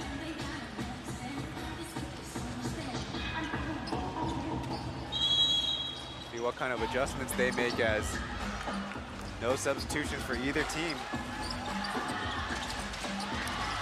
Braves managing to hold the Kings down in terms of scoring in this quarter, only allowing them to score 14 points. Manigault skips it to Mullins, and hot-blooded slams it down. There's a simple down screen turning into a pick and roll. And then they work their magic. That would be a big thing that the Kings might want to exploit, is actually going pick and roll against the 2 bigs. Jet has the perfect opportunity to go in for the layup, but that goes right out, rolls around the rim. Offensive foul the other way, though, so not exactly a great turnover. There you see Manigault kind of down screen, and then Mullins can fly through. They initially got that switch, and Tokoi kind of having to trail from behind. So Byron Mullins with a personal foul. It's only his first, but again, just after a made shot, you want to keep on building on that momentum. And instead, it's a turnover on the illegal pushing and shoving.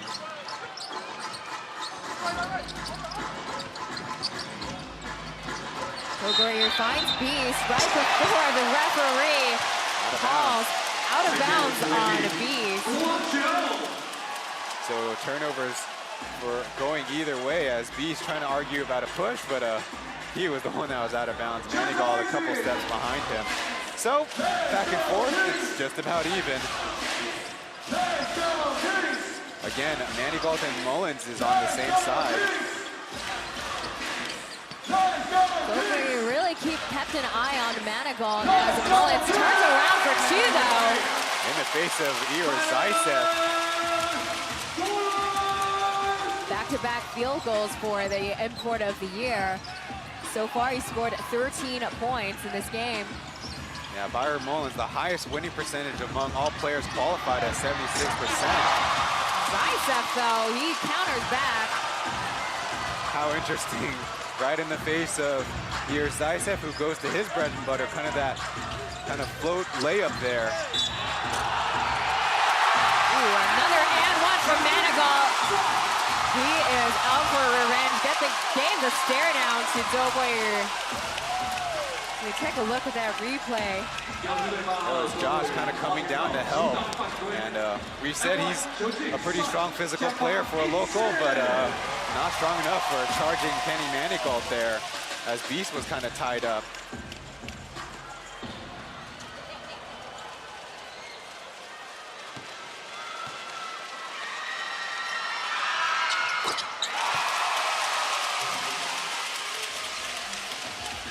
Hits that free throw shot. Coming down the wire with 3 minutes left to go. Manigault scoring 11 points so far in the first half of the game.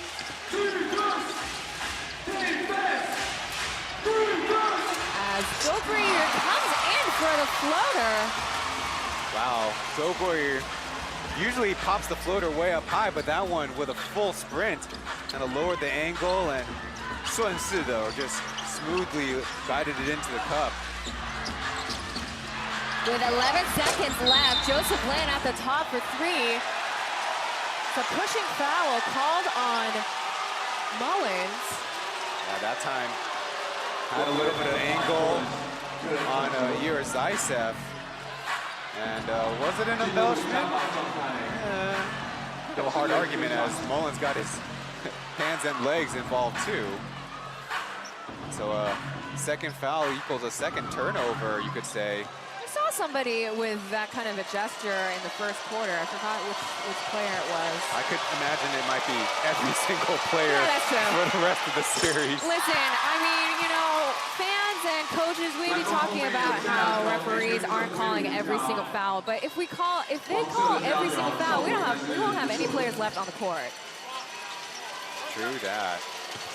Now, it's always important to remember for everybody involved with the game, the referees want to look for plays that are consequential. So if a turnover might be involved or maybe a rebound is up for grabs, those are the particular spaces where the whistles want to be coming from. And of course for player safety. Ryan, do you ever think that we'll ever see electronic or robotic referees for basketball? I don't think so. No. As Braves call a timeout right now, as Kings slowly crawling their way up in the scoring, but Braves still managing to keep ahead.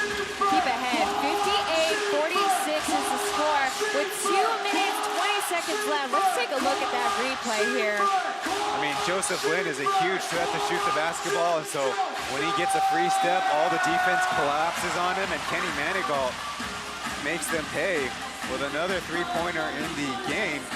He's never had more than 2 three-pointers made in any game in the finals. He was only 1 for 2 in game 4, 1 for 5 in game 3, and a combined 0 for 13. But his triple-double joining Amigo, Anthony Tucker, and Michael Singletary, 3 gentlemen before him. He is the 4th player and the 5th occurrence to do so in game 4. And as we mentioned, he did most of the heavy lifting in the first quarter, but eventually rounding out with a great performance. And so add that to the list after we keep on mentioning the one and only quadruple double in Plus League history in the regular season, thanks to 10 steals one time. And so that I have never ever heard of. I mean, I don't want to jump the gun too early, but we got a, what is 5? That would have to be a pentuple double. Oh my goodness. Is that actually a word? Oh, you gotta think pentagon is a word, so you take the first part of the word. My English is not so good. I mean, apparently the math either, but yeah, wow, listen. That's why we're calling basketball games. We gotta stick to our day jobs here. Manigault already with 14 points. And that means in the first half already doing his scoring heavy lifting, as he's averaged 14 points per game in this series.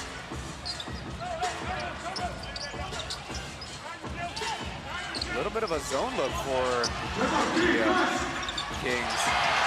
Mullins bats it, intercepts the ball, and Amigo skips it to Joe Lin, but up against Stokewager, who has been tough, white on rice. He pops it back out to the perimeter, and Davis goes in for 3. Jet will run down the basketball, as maybe that'll benefit the Braves running a few extra seconds off the clock.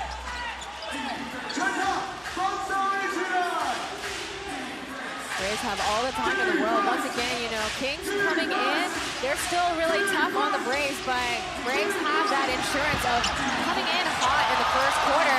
He's managing to get the rebound out of Mullins. Wow, that's a classic beast as they keep leaving Jet open.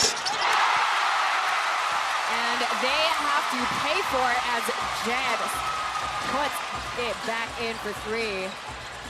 It took a couple tries, but in the end, 3 points for the Braves, as they now have 61 on the half. Big adjustment for the Kings in the second.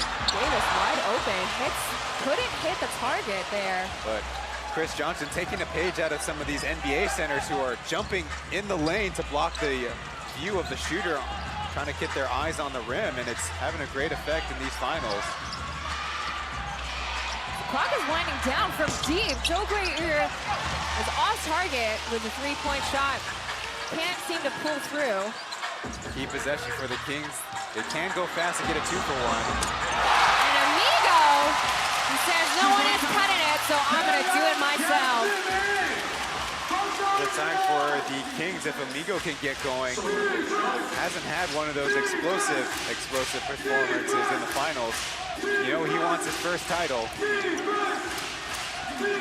As the jet is stopped by Joe Lin. Manigault tries to steal the ball away from PLEAGUE, and Zaitsev gets intercepted by Manigault, so he pulls through with a steal, pushes through. There'll be a shooting foul as it took the entire Braves defense to finally run into Kenny Manigault in that transition, but the Braves, again, it's Jet trying to make a move, but to no avail. Really, in game 4, what often would happen is he'd dribble off a lot of the clock and leave his teammates in a bad situation, and it happened right there. Both teams changing up the personnel to try to take advantage of one more possession, perhaps, after these free throws. 3 seconds left on the clock as Manigault's at the charity stripe. Manigault's calling card is defense, and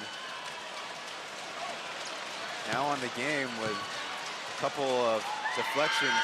And the team can use a lot more of that in the second half.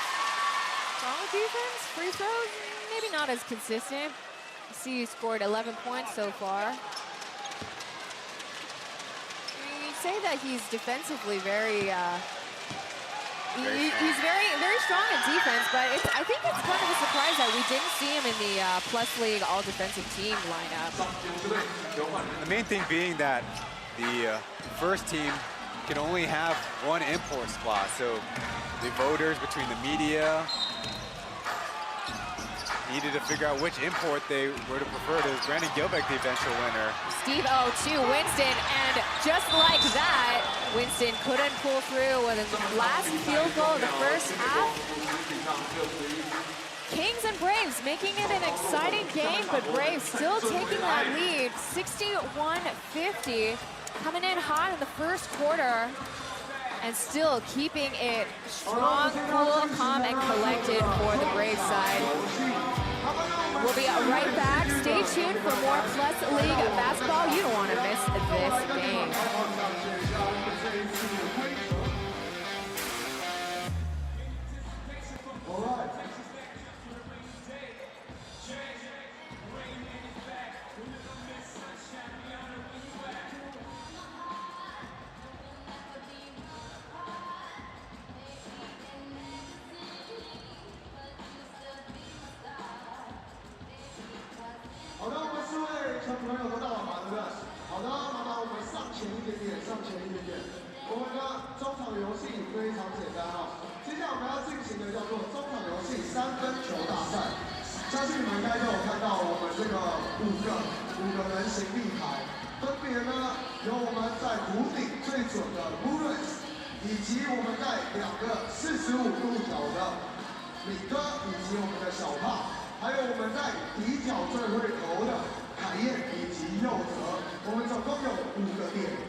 在计时吗？哪一位？好的 ，OK。好，那我们呢，来准备3、2、1就开始哦，一个点3颗球，好不好？尽量投。来，准备3、2、1，开始。好，非常可惜，第一球。1分，好，方明栋2分的。好，非常可惜，来到我们的下一个点，就是我们的阿明用敏哥这边。好球啊！关键到我们敏哥这边投篮都变准了，有没有？马明栋最后一颗2分啊，非常可惜。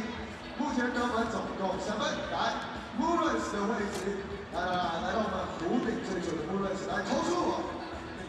好，非常可惜，我们的力道调整一下。还非常可惜，来到我们的45度角小胖。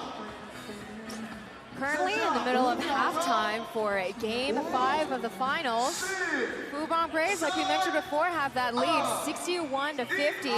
Talking about a couple of points in the first half. You know, we talked about how it's so important for the Braves to catch up on the rebounds and the assists, and I think we definitely see that thanks to the new imports coming in with CJ and Zaisef. Well, you know the Braves love to secure the rebound and get going with their offense on the fast break and turn it around into some curl plays, especially with their shot making now in the lane. Really working in this game, welcoming back Winston back in the lineup. And on the Kings side, of course, their bread and butter is still pick and rolls or down screens that turn into slips for either Davis or Mullins down low. And they've seen some success, but their real focus needs to be on the defensive end, where the Braves have really had their time with it on the offensive end, scoring the basketball especially, despite maybe turning it over a few more times than they would like. That adjustment in that second quarter, not quite enough, as they still gave up 1 point overall on the scoreboard.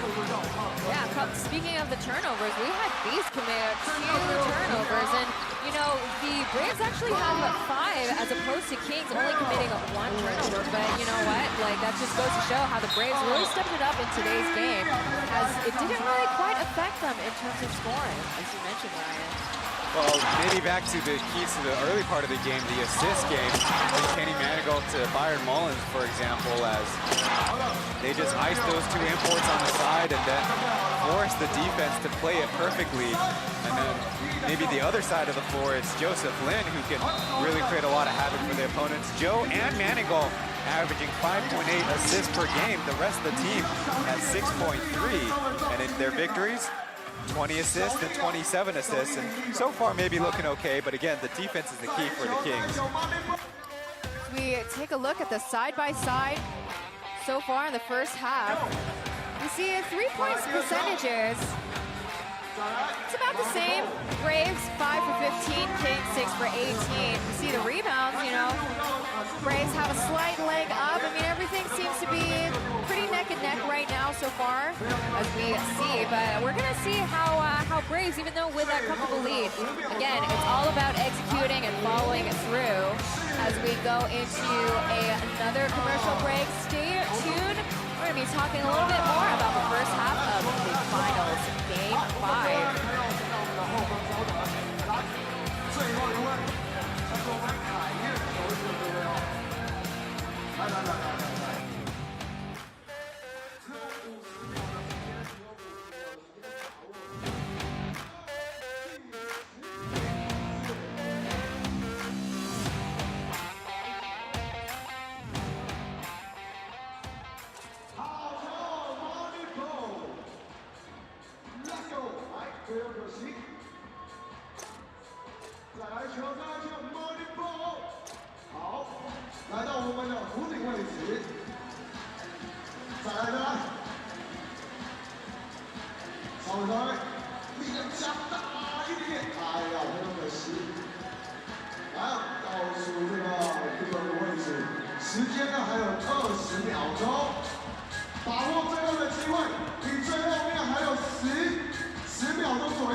都已经投完了，麻烦帮我们像刚才一样照顺序，来，帮我们面对这边，谢谢。然后我们这位朋友到这边，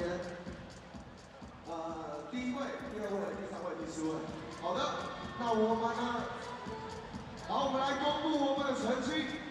我们第1名呢跟第3名，第1名跟第2名只有5票之差，我们的第2名是4票。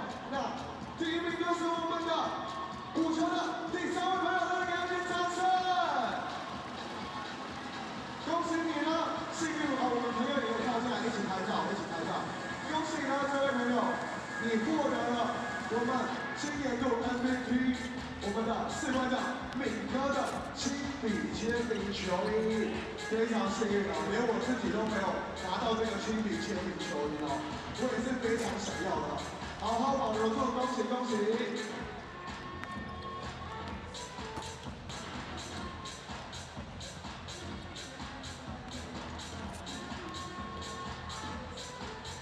好，这边呢跟大家宣导一下，我们的全新电影《芭比》即将呢在7月20号全台上映。今天呢，在我们城堡内部的环廊活动特别设有芭比区，想要感受一下我们的粉红浪潮，一起来变身成芭比吗？现在呢，就去我们的活动摊位，踏入我们的芭比盒，尽情的拍照上传至个人的脸书或者是 IG，# 国王芭比，就有机会呢抽中我们的全新电影《芭比》的电影票哦。好，这边呢跟刚刚讲一下，刚刚是穿着9号凯宴的那一位。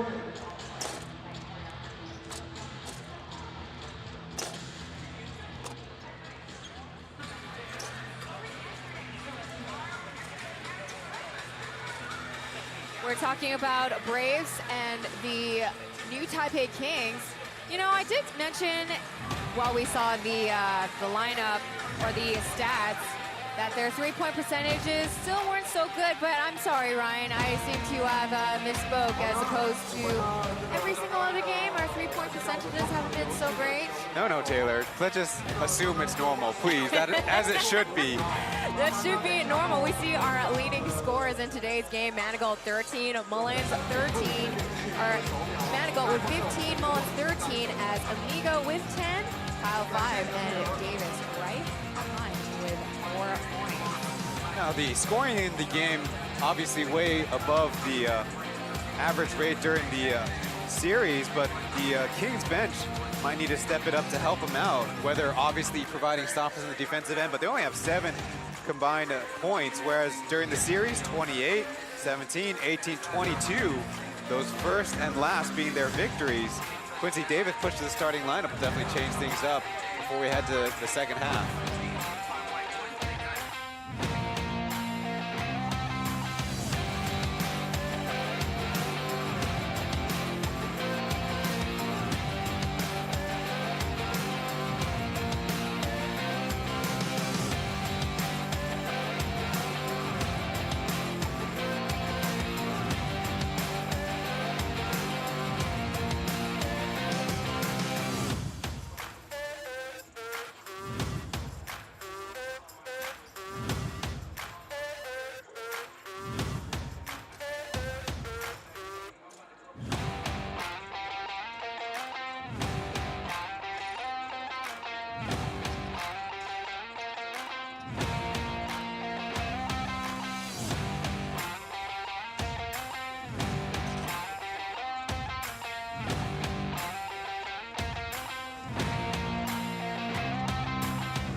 芭比，它即将呢在7月20号全台上映。今天呢，在我们的华南活动特别设有芭比区，想要让你们大家都感受一下粉红浪潮，让你们全部都可以变身芭比。现在呢，就是我们的活动才为你踏入我们的芭比盒，尽情的拍照上传到你的个人脸书或者是 IG，# 国王芭比，就有机会可以抽中我们的全新电影《芭比》的电票哦。好的，大家记得把握机会，时间继续交给我们的灵魂人物 DJ Song。Game 5 of Plus League Finals. Make sure to follow all things Plus League on their Instagram, P.LEAGUE.official, as well as follow the box score at PLEAGUEofficial.com. And as always, don't forget to like, comment, and subscribe to the YouTube channel. As we're going to see how Ryan Marchand is going to come and adjust for the Kings. Well, actually, the funny enough thing we could talk about after the personal highlights is Kenny Manigault, actually 15 points, 12 of those coming in the second quarter, was really forceful out there after that made three. He really was taking it to the Braves after the Braves were finding their driving opportunities on the Kings. But you see here, there's the and one on Beast, and soon enough, he'll have that and one on Josh with a mean mug. And of course, don't forget, he does have the unsportsmanlike foul, so definitely got to be careful out there. And this is the one I'm talking about. Definitely room for a taunting call, but the referees are going to let him stay out on the floor, and the Kings really need him as the leading scorer of the boys in black tonight. Now, the interesting thing is the Kings have had a lead in every single game of this series, and in the last series it was the Dreamers who kind of talked about in their second game, like they didn't really know how to play with the lead, and I guess somewhat you could say the same question about the Braves in this series. Now, of course, they are two-time champs, so. As we kick off the third quarter, Johnson coming around for the turnaround mid-shot. Yeah, Chris Johnson showing those guard skills with the footwork on the little elbow jumper, no problem. Zuniga pops it back out to Manigault. 9 seconds coming up as Quincy Davis comes in, drops another three. Yeah, even over the outstretched arms of Chris Johnson trying to block his vision, Quincy Davis, no problem. Simply just leaving him open on the wing. Got our starting five from both teams on the court right now. As Beast gets it to Zaitsev. And a rim grazer he commits to. So Zaitsev has a dunk in every single game of the series. Nice hand. Johnson bats it out. The ball goes back and forth, but he manages to pass it. Bounce passes to Johnson. Nearly catches a body on Joe Lin, but quickly Joe brings the ball back to the Kings side. So much for defense, as we talked about. What's that? I don't know. As Joe Lin comes in, nearly going in for the floater, but but referee calls a foul on It's a loose ball Davis. foul. Is it on Davis? It is on Davis. Good catch by you. See, previously, the beautiful slip pass. The maybe candidate for assist of the year is when Beast went behind the back to Zaisev on the dunk, but here just letting Chris Johnson put on a show in transition. Of course, another one of those loose balls on the front end that the Braves get a run out on. Kings got to fight a lot harder for those loose balls. As Beast was stuck at the top of the paint, pops it back out to Zogwei, and that's another foul called on Davis. It's only his second, but again, this is kind of the thing we talked about with the Braves for very small stretches in the first half. They would not get focused and just simply reach in with a foul, and that was kind of Davis there. Their defense was mostly all right. Not even 2 minutes in, and that's his second one, so let's see how he's going to adjust as Jet pops into Zaisev, and he comes around for the hook shot. Yeah, Kenny Manigault was switched onto him and certainly can play power forward, but Zaisev using the good old hook shot. Manigault knocks down 3 himself. We saw earlier on the graphics, we see points under the paint for the Braves is 42 as opposed to the Kings was 24. And again, that's thanks to having the 2 bigs, thanks to CJ and Zaisev, and that shot is way off target. Yeah, Beast thought there might be some contact on that one. Might have to give it a second look, but in any case, it's a stop. Manigault trying to go in for back-to-back 3-point shots, but Jet quickly bringing it back. Draws a foul thanks to Amigo, trying to stop him in that fast break. Yeah, Amigo, no love lost with that foul. There you see, got his right hand, got his left hand in the action, and Amigo will just be a common foul after that play. That'd be the 3rd on the Kings, though. Be careful, otherwise the Braves will go into free throw territory as Jet pushes through, managing to get to it. Well, Chris Johnson was on the backside for that one, so. Joe Lynn, just like that, inches towards the paint and manages to pull up with a teardrop shot. Yeah, well, Joseph Lin hasn't said his name very much in the first half. Previously 0 for 5. Absolutely, and just like that, David steals a cookie and pulls up with another rim grazer himself.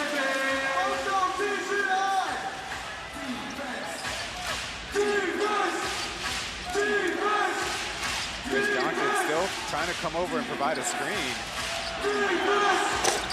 Despite Amigo right in front of him, Beast tries to go in for a mid-range shot, but Manigault gets a rebound.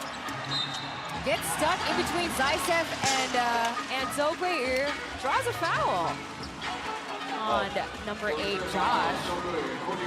Mostly played good defense until kind of Manigault maneuvers his way into the arms, as you see kind of the handoff and pick and roll action messed up by the Braves, and it's Quincy Davis who benefits from it. And once again, thanks to the comfortable lead that they've created in the first half, they got some grace and some insurance as Amigo cashes in on the 3 points.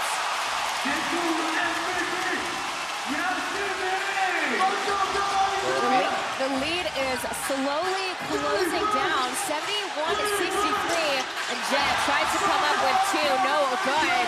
Manigault brings the ball back, and he's going with the crowd's noises as another foul is committed by Zogwei.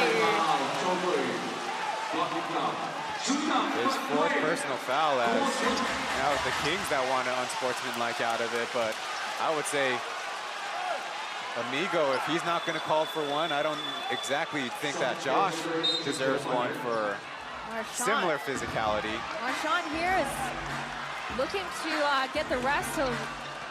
Look at that. Look at that once again.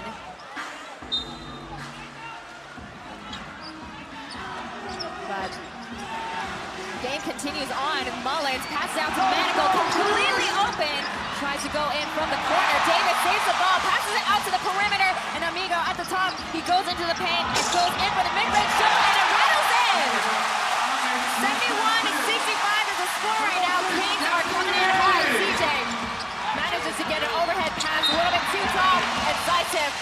draws a foul on Amigo. Yeah, and all of the confusion, lighting in the game and trying to guard that back line, and no help when it comes to Davis in that same area code. But there you see Johnson staying patient with it, and the fadeaway shot turns into a fadeaway pass. Isaac at the line, pulls through with the first one. We see today on the hoops side, we see some actual pool noodles today. The crowd is going wild right now to stop Zysek from getting in the second, but no good. He pulls in two for the Braves, silencing the crowd right now. So the Brave strategy, putting Lightingan on Joseph Lin. Sidestep, pump fake.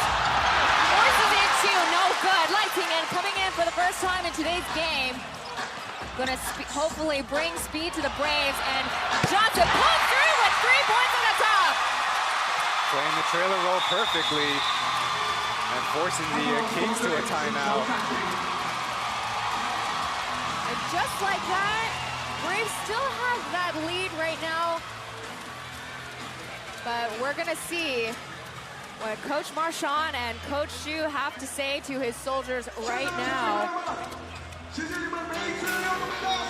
And stay tuned, folks. You don't want to miss out on this exciting Game 5 run.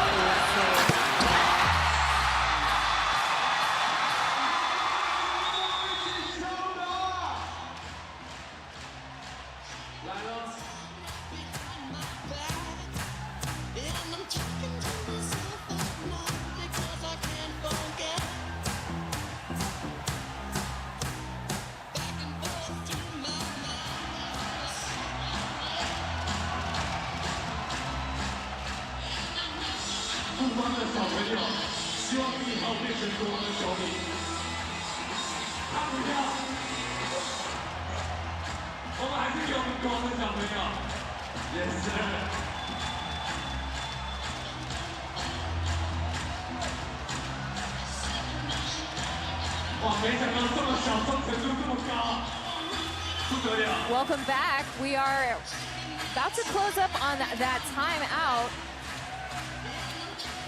Kings are still behind by 11 points. I mean, you know, that's about the points difference that we've been seeing consistently. Like, it ranges vacillates between 10 to 13 points, but they're keeping the intensity up in the start of this quarter. And one thing that might fall in the Kings' favor eventually, with even though the scoring being equal, is they're at home, and so they have scoring momentum on their side. There's a graphic to see the combination of different imports. Michael Singletary and Zaitsev on the left column, only 25 points on 36% shooting and 0 wins, 2 losses. Michael Singletary 1 for 16 shooting the 3, but Johnson plus Zaitsev is good for 44 points per game, and most importantly, 2 wins, no losses. And obviously they put up scoring on that graphic, but defensively, you just need to be better than the other team.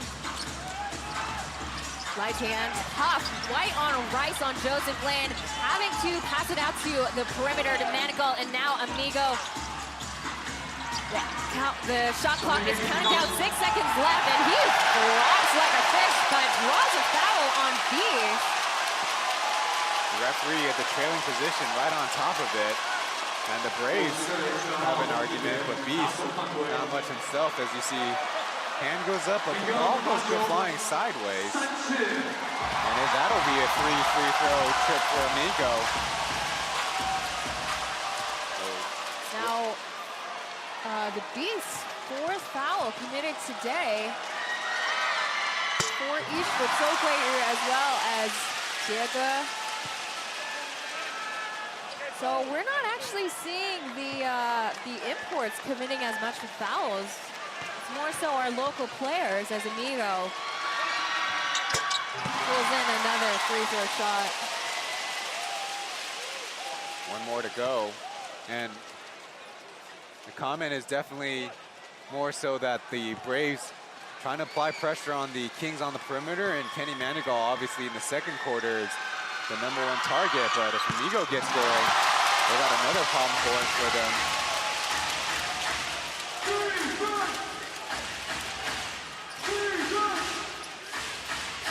As Beast goes in quickly for Braves possession. Knocks down another 3. What an answer from Beast. Braves may still have that lead, but Kings are they're still gonna challenge them. As once again, we mentioned before, it's high intensity as Amigo tries to go in for a 2-drop shot. Davis trying to recover, no good. As Lighting on quicker, like fast, trying to get ready. Goes back to the Braves possession, pops it back out to the perimeter. To Beast. A quick pass through and a double hand slam for the Ukrainian. Man, it is also loud on Braves make their time of good tic-tac-toe play. Got 2 whole sections of Braves as the ball gets batted out of bounds. Manigault patting himself, taking ownership of that turnover. It's rare that the fans in the upper levels get a souvenir, but that pass so hard. Bounced up there as you see the nice flow by the Braves. Crisp passing, and they get rewarded with an easy dunk. Interesting, the referees will go to the monitor for something.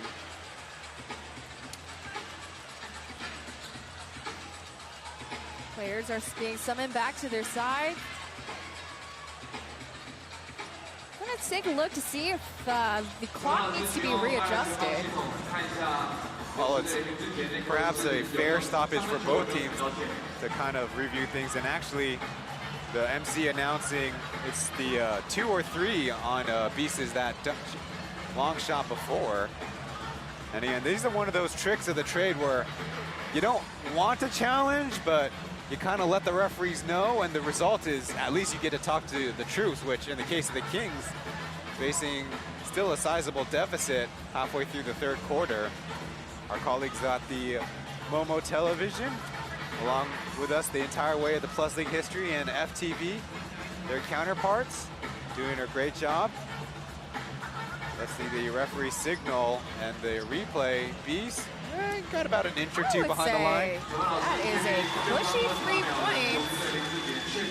You know, I mean, good for both teams for a nice little break. I mean, coming into the 3rd quarter, we mentioned Davis already got 2 fouls, and now we have Doppler and Beast with 4 themselves. So hopefully with that, they can kind of calm themselves down and run at the pace that is good for themselves, for either side. And now the Kings showing off that zone defense that they featured just a little bit in the 2nd half of the last game.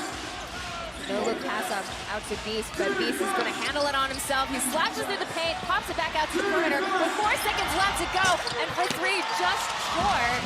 It's KJ fresh into the game, but got himself off of rhythm. As Mullins, with no one guarding him, and just like that, drops in another 3. It is pure, it is wet. It is 81-71.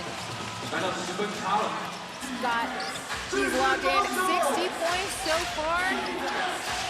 He's not going to stop right there, but Zaitsev, he's trying to counter back with 3 points. No good. Manigault manages to still get it into King's possession. Nobody on the backside. Kyle tries to pull through with nobody to guard him. Couldn't pull up with a layup. As Amigo, with 7 seconds left, alley-oops to Mullins. And executes the layup. Just like that, the Braves call in another timeout.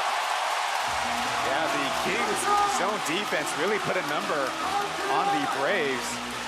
As I'm sure Winston just saying, KJ, just shoot the shot when you first catch it, because that's when you're in your best rhythm. But the Braves not too far off, but every time you let the Kings get a stop, they feel their energy on the offensive end.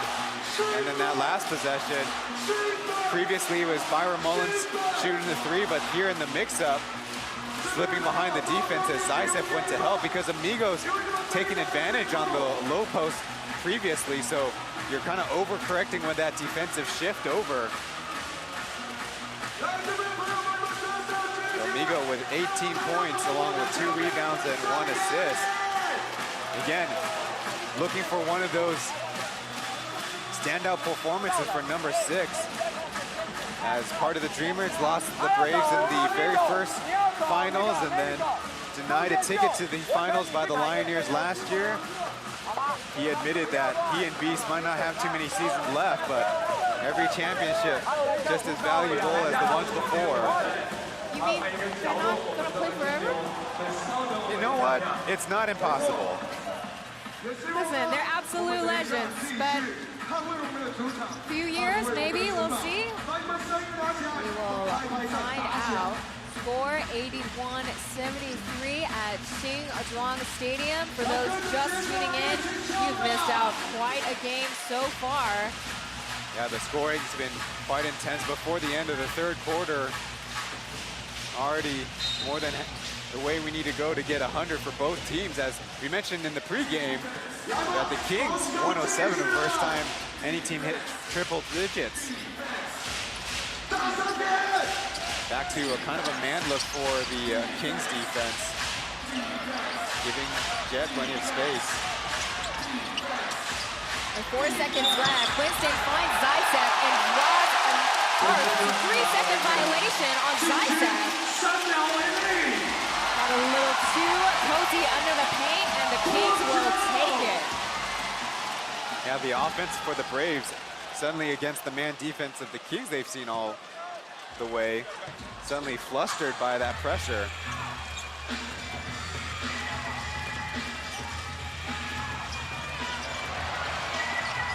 Manigault pops it back out to Kyle, and Kyle in the corner goes through with 3. Yeah, that time Josh tried to gamble on the steal attempt, but then his team had to pay for it.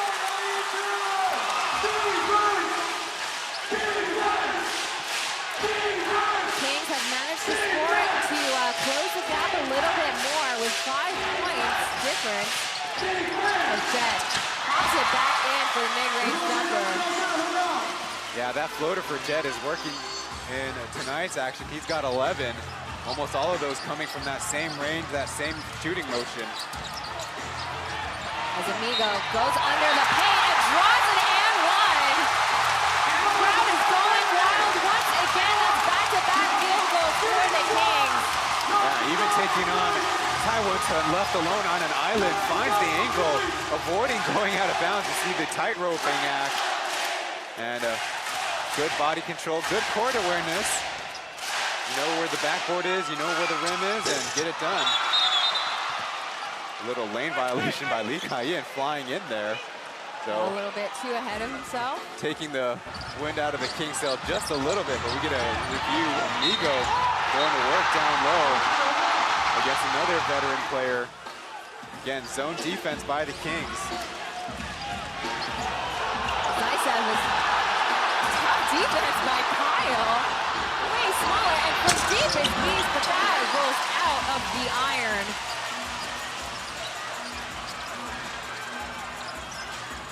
Dangerous time for the Braves. It's quite a shuffle. Amigo finds Willis and bamboozles Winston. And just like that, we got a score difference of only 3 points.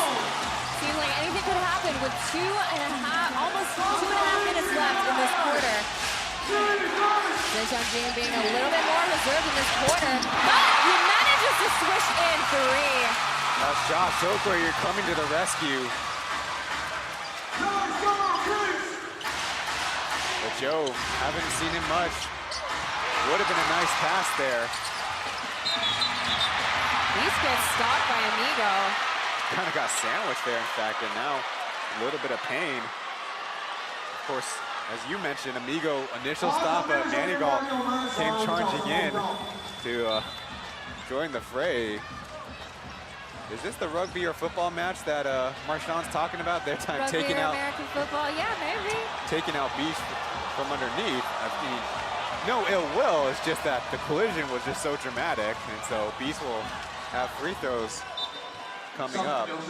Now the only foul was on Amigo, so Manigault kind of getting away with a little physicality there on the back end. Let's see if Number 12 is good to go.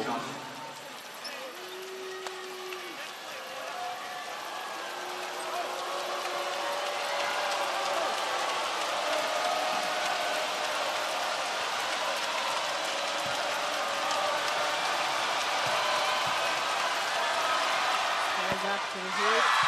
And just to pull through his first. Man, it is awfully loud when the Braves make some of their shots. I mean, come on, what do you expect? I mean, this is the MRT series. It is pretty convenient to get from one stadium to the other.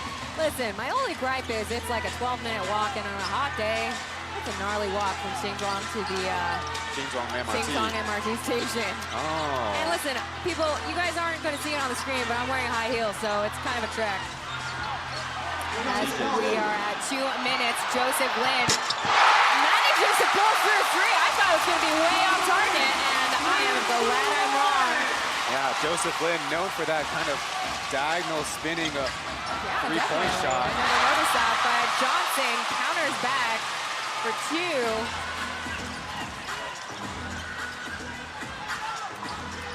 And already 90 points for the Braves, and the Kings look like they have plenty of gas in the tank themselves. Zone before, but man, this time. Mullins tried to pull through. Johnson able to stop him, but he pulls a foul for himself.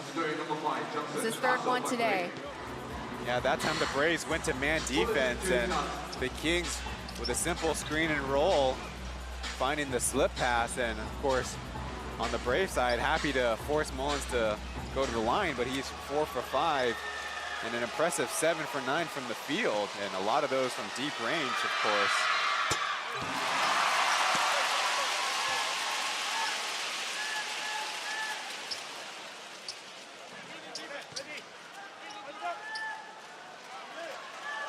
So the scoring in this 3rd quarter especially standing out.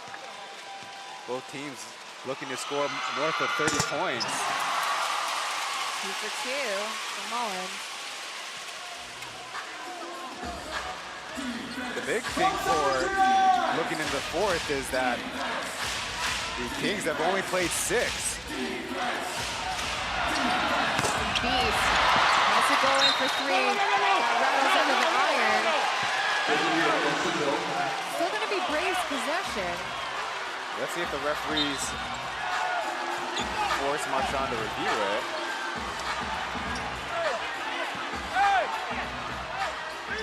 And apparently he doesn't.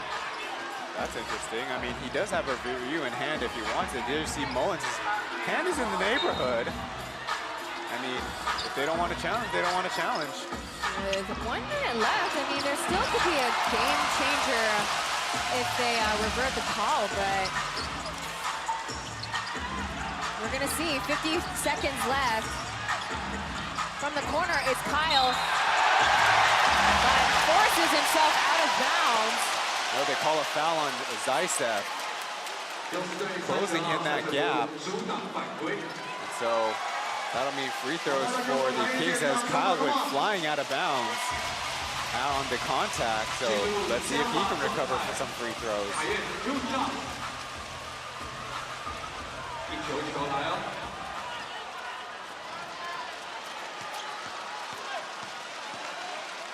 Lee Cayenne, of course, after being on the All-Plus League first team last season, one of the number 1 or number 2 guys off the bench, depending on now Davis is starting. 9 points on his evening.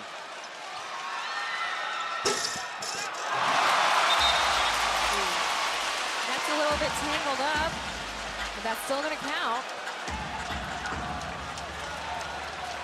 Less than a minute to go. There's only a 3-point difference between the 2 teams. Now the zone is kind of expanding, a little bit of a 1-2-2 look.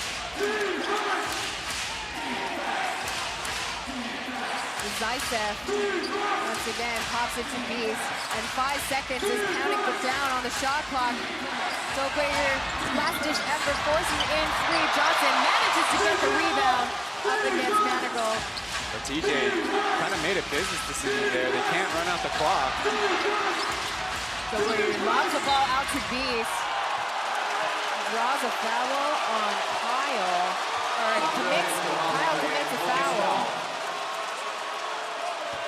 Well, that will be more free throws coming up on the Kings. Mostly playing good defense, but the key is, of course, grabbing down the rebound. And like I said, they forced the Braves into a whole bunch of pump fakes and then drives. And the foul at least kind of pays off for that first missed free throw.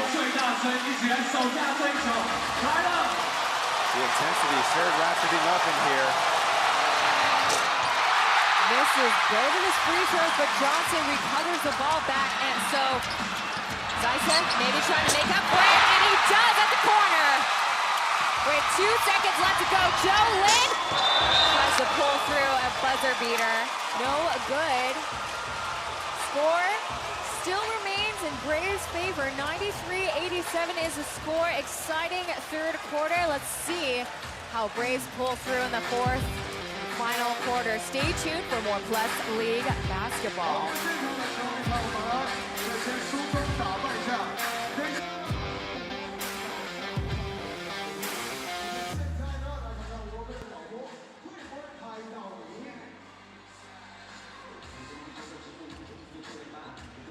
我们的荧幕现在是停住的，不好意思。Hello， 欢迎来到我们的现场，跟着我们的 Amigo 一起比个1，向天上比个1，好吗 ？Hello， 我们的熊仔也来到现场了，欢迎你们来比1，跟我们一起比个1 ，Yeah。今天是学长学姐的见面会啊！没错，我们的王子也来到我们的现场了，跟着我们的 Amigo 一起比1。Hello， 也是我们花式篮球界的霸主，我们的裘奎老师。Hello， 跟我们一起比1，哇，身上还穿着我们敏哥 MVP T 恤。那我们呢，这个敏哥的 MVP T 恤呢，在我们的商店有继续开卖啊。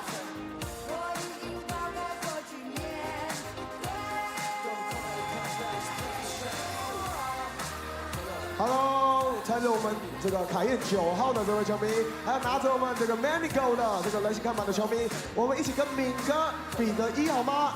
跟我们 Amigo 一起向天比1。耶！欢迎来到我们的新庄体育馆，也欢迎你们来到我们的新庄城堡。哇，刚刚那个球迷朋友动作很快啊，马上把这个。前一天的这个图马上截下来哦。国王打出水平 ，We ready! Welcome back to Game 5 of the MRT Series. 37 points by the Kings is the highest mark in these finals, and every single individual with at least a three-pointer made. Now, going into the fourth, somebody else has got to rotate into the fray as only one import per side, but Amigo was really leading the charge there. Kind of more selective in the moments. He can be more aggressive, and you throw in this free throw chip, that also helps, but lobbing up to Byron Mullins for a nice find and even beating Winston too. And so previously the Braves had to be pretty much zoned in, locked in on Kenny Manigault, but if Amigo's gonna provide a scoring punch, the Kings are looking to get back into this game and try to defend their home court. Yeah, you know, Amigo will always be the X factor for the Kings because, you know, he did score 10 points in the first half, but he didn't have as many explosive moments as he did earlier in the third as we kick off to the final quarter. As Zaitsev is the import for Braves, Mullins for Kings. Ball gets batted way out over the backboard. Still going to be Braves possession, and KJ is going to come in for Zhou Guiyu. Yeah, I think it's a little too early for offense and defense, but both teams reaching into their bench a little bit. It's JJ Gionta for the Kings, and then TJ and KJ for the Braves.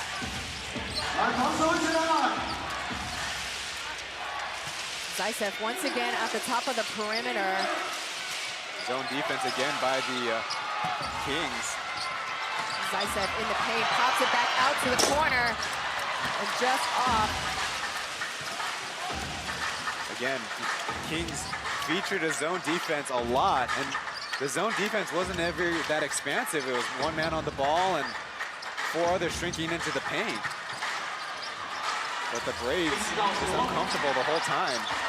As Amigo gets double teamed, the ball travels to Kyle for a buzzer beater. That time he was in great control. Gave up the open 3, but a pull-up jumper. Trying to close in the gap.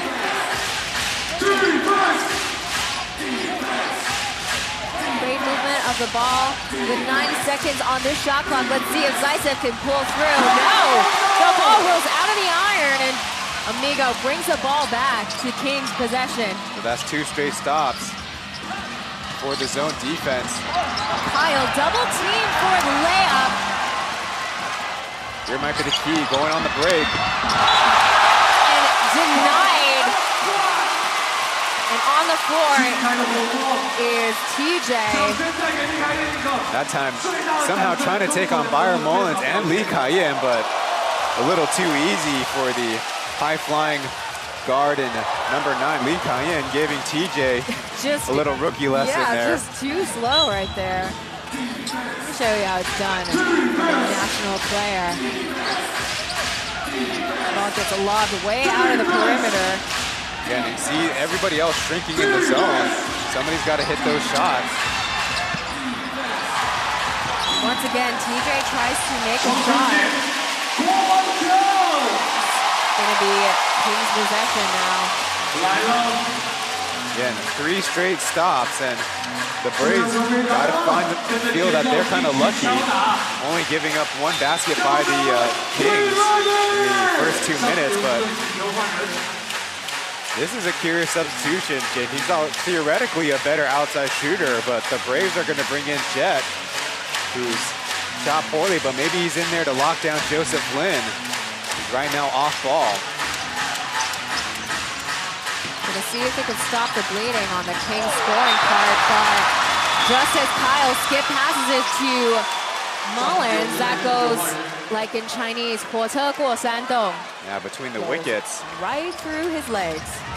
So Chris Johnson is in. Maybe his more conventional jump shooting might be the trick for this zone breaker. We see that zone defense is Jet. Forces in 3 points. Mullins pushes the ball out, but it's still going to be Kings possession.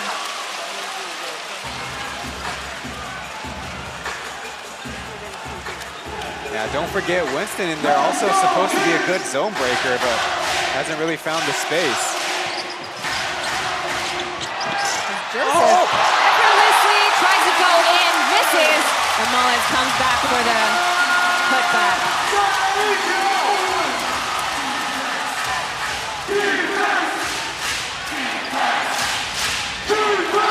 See if the Braves are able to shut it down.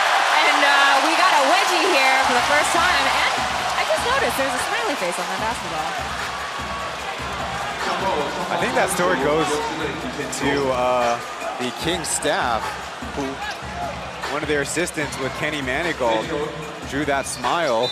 And so trying to encourage Kenny Manigault to keep shooting it out there. Is that something that's allowed in the Plus League? I'm just curious. Oh, I guess it's up to the referees to notice it. I mean, listen, that's not going to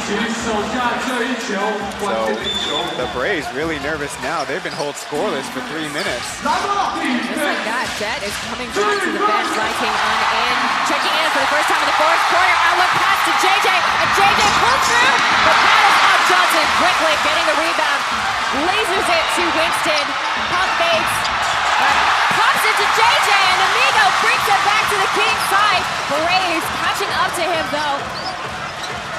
It slows down the pace just a little bit with the Kings fans on their side. Amigo still with the ball. He forces in 3, way too short. It hits the iron. And again, chance to run for the Braves.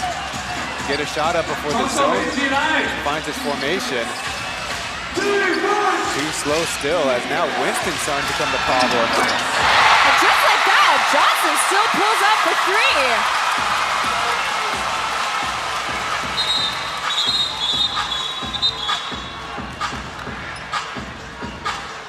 Looks like a clock situation that was going on. Or is it a timeout? Call timeout for Coach Marchand. Could use a little bit of help, scorer's table. But a little bit of breathing room, as the Kings only closed in 1 point so far in the fourth.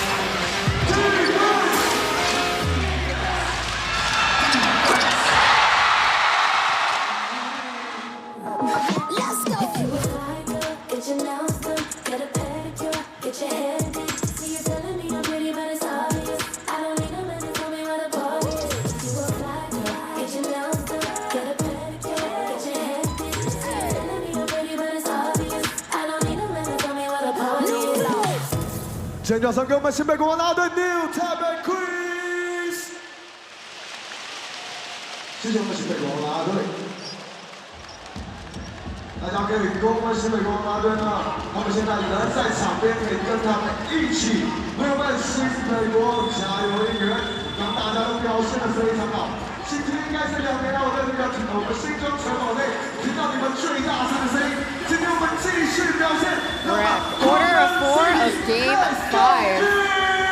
Fubon Braves had a comfortable lead for the majority of the game, but New Taipei Kings scratching their way through. It is only a 5-point difference. It was as close as just 2 points just a minute ago. Yeah, you got a feeling like the Braves keep on dodging bullets. They were initially scoreless for 3 minutes before Chris Johnson subbed into the game. Took a deep 3, made it, and so the Kings down by 5, but that zone defense really doing a number. Even Winston looking pretty helpless out there, committing a couple mistakes on the offensive end when he's supposed to be the Braves' best zone breaker with his off-ball movement. So substitution for both teams, trying to move and counter-move themselves. See, Chen he's only logged in a couple of minutes in today's game, so it's a surprise that we see him as Kyle goes in for 3-point attempt on the corner. Foul on the rebound. Just the man we're talking about, Chen.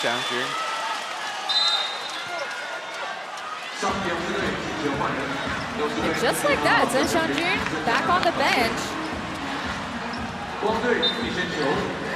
You see on the screen, Braves have made 36 rebounds. Kings not too far behind with 32, and Davis squares up to the basket. Nothing but net for Quincy Davis. Quincy Davis in this game, a second made 3. Might not have the most efficient night, but he really knows to pick his timing. As KJ on target for the 3. Johnson managed to get the rebound to Beast. You really got to get a lot more movement going if you're the Braves. Lighting on denied by the Kings, but Braves still saving the ball. Now the missed shot for the 24 seconds. And in any case, it's another stop for the Kings. Well, hungry to get this game tied up and even do better. Only 10 turnovers apiece on the game there at the bottom of the score bug. But Lightian going off again. He needs to hit his threes. He's 0 for in the series and did not look like much of a threat out there in the fourth.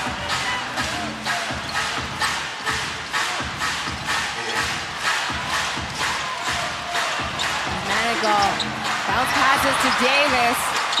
Deflection and a foul, kind of unlucky there, but that'll kind of calm things down. Holding foul called on Davis.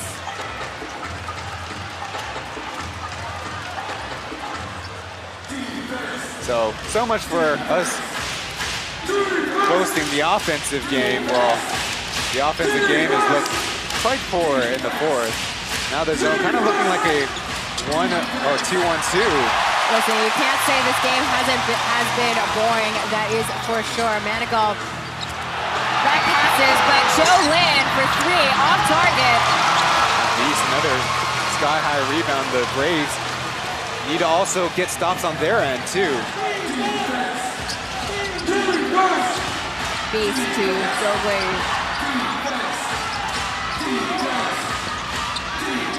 And just like that, stays put, but couldn't get in, too.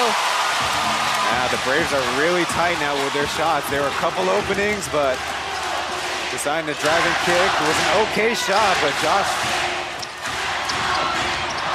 Joe Lin trying to go for a layup, then passes out to Beast. And pops it to Johnson, and denied by Kyle. Joe brings it back to Amigo, and Amigo for 3. A little bit too much force. Joe Lin gets a rebound, draws a foul on Johnson. And that's the 4th one for him today. Yeah, kind of one of those incidental contact fouls, but the refs deeming that it was in the space, not exactly okay to just let go. And so Zaitsev and Chen Xiangjun will come in. And Chen Xiangjun, funny enough, has turned into a good zone breaker with his push shots and floaters in the mid-range. But again, momentum on the Kings side. Yeah, you were talking about how the Braves were dodging quite a few bullets, but I think they're slowly losing their grace. You see on the screen right here, Braves have only made 1 of their field goals as opposed to the Kings. 3 with 3 seconds left on the shot clock. Amigo tries to go in for a floater shot. Off Davis, out of bounds. So again, you can say for the Braves, keep on lucking into situation on the defensive end time after time after time, while their offenses look completely flustered by this King zone defense. And we said all year, the Marchand always wants these guys to play man, but the zone defense is turning into a big problem. Zaitsev taking a page out of Amigo, goes in for a mid-range shot. Yeah, that time it was Zaitsev roaming the baseline, whereas before he was always in the middle of the King zone defense, but to a good effect there, finding that open space. Leading the Braves in scoring. He's got 29 points locked in. As we run it back to the Braves side. And Kyle bats it out of the Braves possession. Joseph Lin trying to get the ball. The ball gets rolled around though. Referee blows a whistle. The Kings fans understandably want the referees to review the play, as they thought Beast crashed into Joseph Lin. Take a look. Obviously not exactly the safest play in the world. I think they will give it a look. But I guess the argument for Beast is that when you dive on the floor, it's like in baseball, the point is to try to stop yourself before going out of bounds. There you see the previous effort by Kyle and TJ. And maybe the arm action is definitely something that could say is dangerous. Because again, look, the end result is B stays in bounds. So if you ask me, the slide in that sense seems like fair play. But again, look at that right arm kind of reaching in there. That's the part that's kind of like, well, are you really just diving for the basketball, or are you really trying to push Joseph Lin out there, who, despite playing in Taiwan for several years, needs to review the unsportsmanlike signal. You don't think they're going to give him that grace? No. I'm saying he put an X in front of his chest. But the unsportsmanlike is one hand grabbing the wrist of the other arm and putting it above your head. But in any case, the referees are going to go speak with the commissioner of the game. Here comes a big call. And it is in King's favor after all. When you take a look at that angle multiple times, you can definitely see that arm. And there's B's 5th personal. Got to play smart the rest of the way. He's kind of been big for them in the 4th quarter, really securing those big rebounds. And again, you need to have every possession for you in a tight game like this.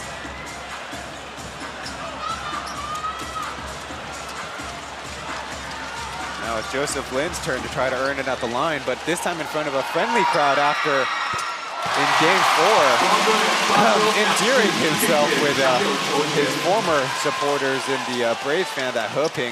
Only 2 for 12 shooting, but again, they can really count on him down the stretch because his threat in the pick and roll is huge, and maybe he'll get going off these free throws.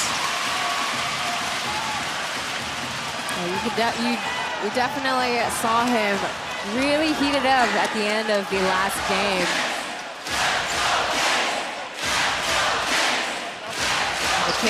The Kings fans are only going to amplify the players' energy right here. Re-screen Just by short of Mullins. 5 minutes left to go. Joseph Lin pops it to Mullins. Mullins fumbles the ball, and it rolls out of the hoop, but it manages to pull it back in. Just sticking with the play. Nobody came down to bump him off the spot. Score is tied 98-all between the Fubon Braves and New Taipei Kings with 4.5 minutes left in this game. As Beast sidesteps for 3, but that ricochets out to Joseph Lin. And he's going to draw a foul on TJ, and the crowd is going wild right now at Fubon Stadium. Now previously it was just ball screen and ball screen and ball screen, and here Mullins not securing the ball, so not called for the travel, and then nobody comes down to help out with a rebound, and he's got the tip in, and again they run the same play. JJ pops it out to Kyle, and Kyle's gonna come in for the lay-in, but no good, way too short in that instance. That's another break for the Braves, as Kyle, again, not taking care of those layup opportunities. Some of that grace that Braves could definitely use right now. Again, they had such a comfortable lead in the first half, and Zaitsev coming in, easy does it for 2. That time finally getting enough ball movement and personnel movement, and then Zaitsev just finding the right pocket in the zone. He's got 31. Just an absolute workhorse, but Amigo tries to go in for 2, no good. Zaitsev snagging that rebound. Kind of wonder if the Kings have enough in the tank after a couple missed layups.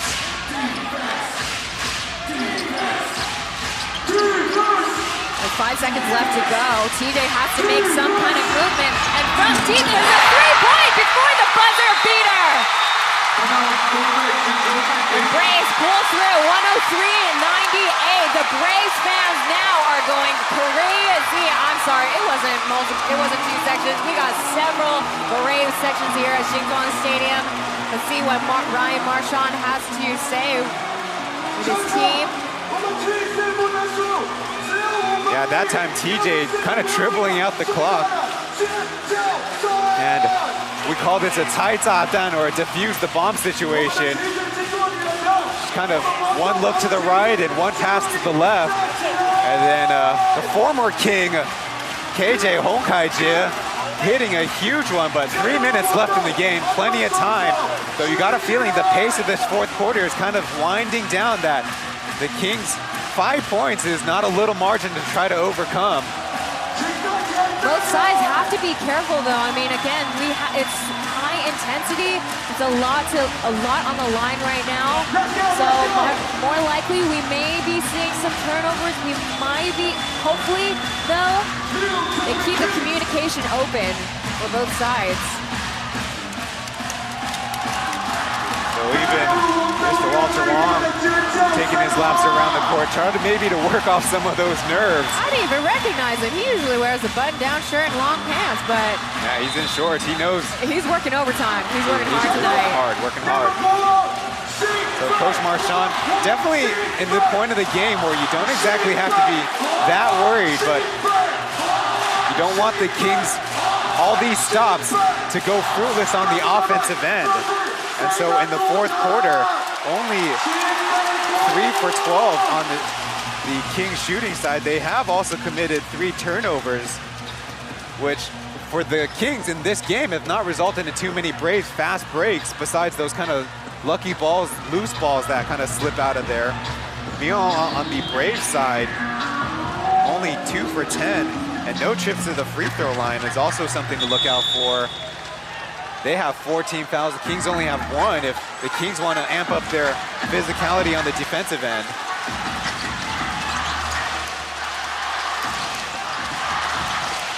They're looking for Amigo. Little double screen. Keeping everybody out in the perimeter. Joseph Lin finds Amigo once again, but they managed to draw a foul on PJ. You gambled there on the pass and kind of went through Amigo, then instead of going around Amigo, there you see, kind of had a step, but that left hand touching the wrist, and that was enough. The referees caught him. But it can imagine a steal and a score would have really... That would have been clutch for the Braves, but like I mentioned before, the high intensity, we might see the younger players get a little bit too handsy, a little bit too physical. I mean, almost as the Kings, look at this, they're gonna try to go big with Davis in there. And that makes you wonder if they're gonna switch back to man defense.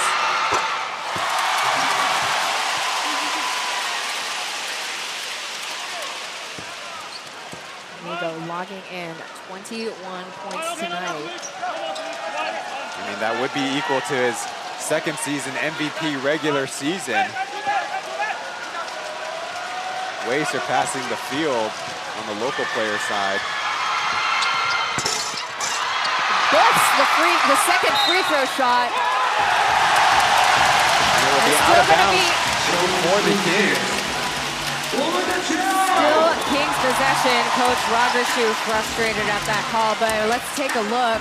Looks like he wants to review it. Dicev clearly had his hands on it early, but maybe these ricochets is what they're contending is the ball out of bounds, as Davis didn't have any expression, didn't have any reaction.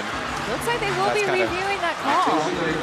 So in essence, the Braves kind of calling ish this timeout, but of course possession of the basketball would be great. They got the stop on the initial shot, but again, this loose ball, Quincy Davis will all make it tough, make it an adventure, trying to secure your defensive rebounds as an opponent.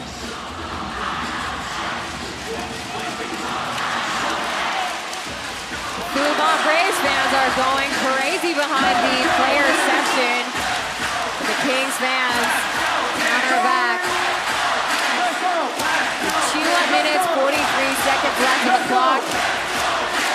It is the 11th hour here at Game 5.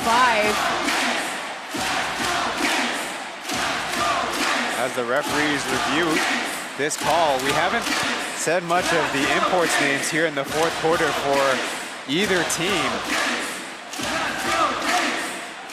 But on the Brave side in particular, Chris Johnson offered that early bucket. Zaitsev with his. They are the only ones for the Braves to score, but not creating their opportunities for the rest of the teammates. But on the Kings side, of course, they only have 7 points. It's Byron Mullins with 2, Davis with 3, Kyle with his 2. And as physical as it has been, to my surprise, we only have Amigo's free throws so far in this fourth frame, as the TV side, they're having the referees review the replay from maybe a newfound angle. And the Braves challenge is successful, and that is quite a clutch review if you're the Braves staff. Take a look at that play. So what the referees are seeing is that the ball actually hit Davis's face. So you can kind of see Davis reacting to that contact. Yeah, maybe that's what kind of threw him for a loop after the ball went out of bounds. We see that front angle, so it's not really obvious to see it, but once you see like the overall bird's eye, you could definitely see that contact. So Braves are going to be thanking the stars for that. They're going to run floppy here, which turns into a screen and roll for KJ and Z. So now pass to Zaitsev with 1 second left to go. Manages to pull through too.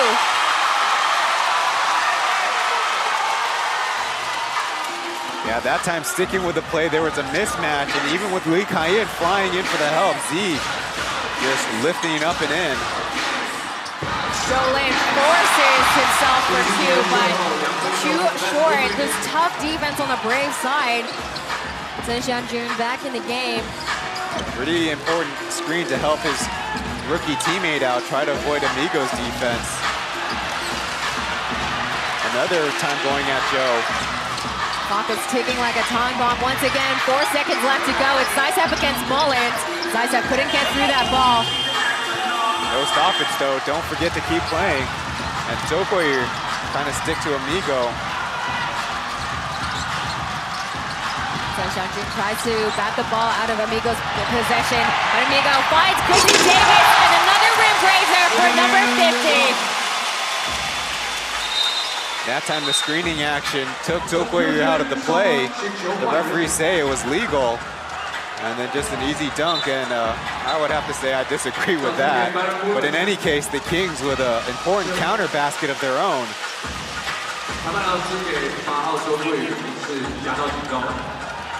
Oh, maybe I'm wrong as they issue Josh a flopping warning. You rarely see the referees call flopping in any of the leagues here at Simon. Good defense by Kyle. Again, like right on Rice. And that's a Kings foul. Kenny Manigault kind of swiped from behind. You got to see the other angle. Manigault fresh in the game to try to up the defensive intensity. They can't do it again. They have fouls to give, so you can't gamble like that. You see him going around, and ooh, it is close, but a hand on the hip is probably what the referee saw. 2 seconds left on the clock. TJ up against Kyle. Kyle being absolutely devilishly tough, but he fools him. But Graves couldn't execute the shot, but just like that, Beast recovers. Everything is right now just sheer willpower for both teams. Huge basket for the Braves. Can't tell if we're at Huping Gymnasium or Xingzhong with so many Braves fans going crazy right now. Amigo with so much vertical, and Davis though coming back in for the putback. But Zaitsev, he's on the floor right now. There is a whistle and a fist, so there is a foul somewhere. It'll be interesting to see what's going on.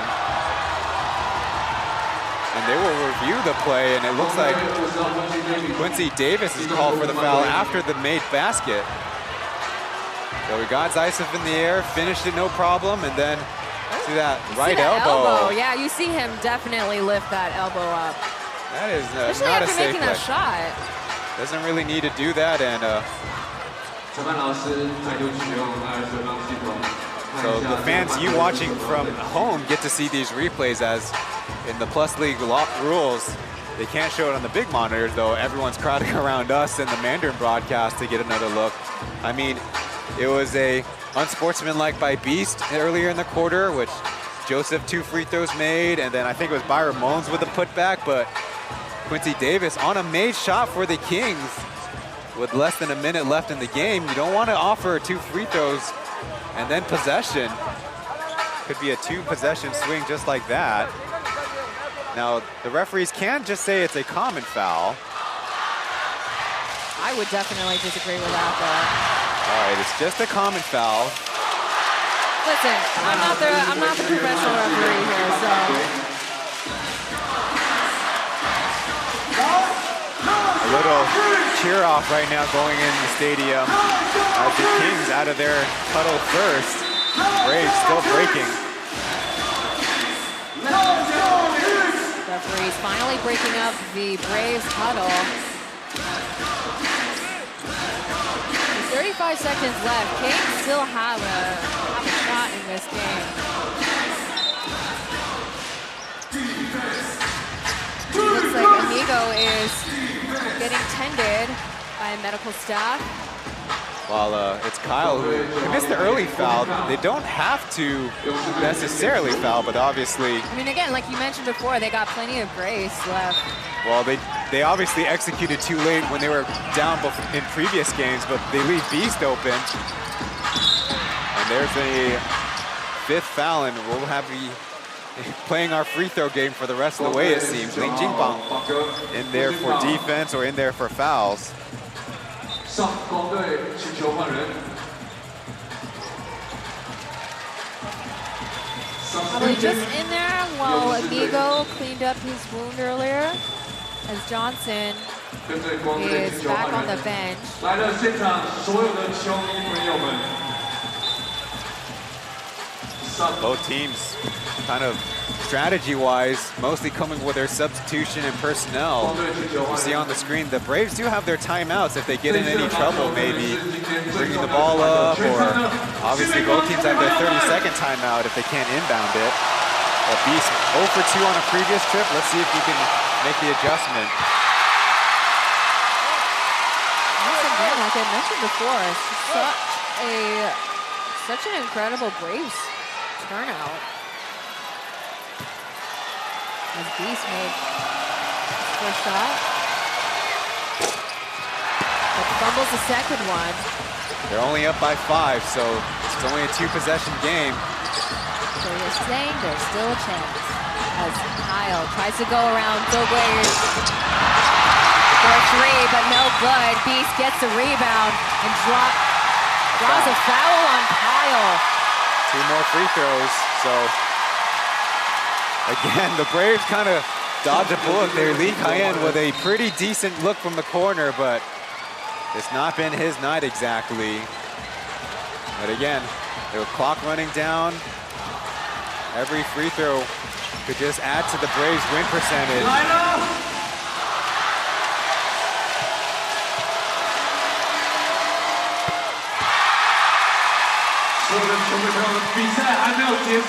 Made first, but it's still looking for this miss, and then a 2-possession game, so the Kings not out of it.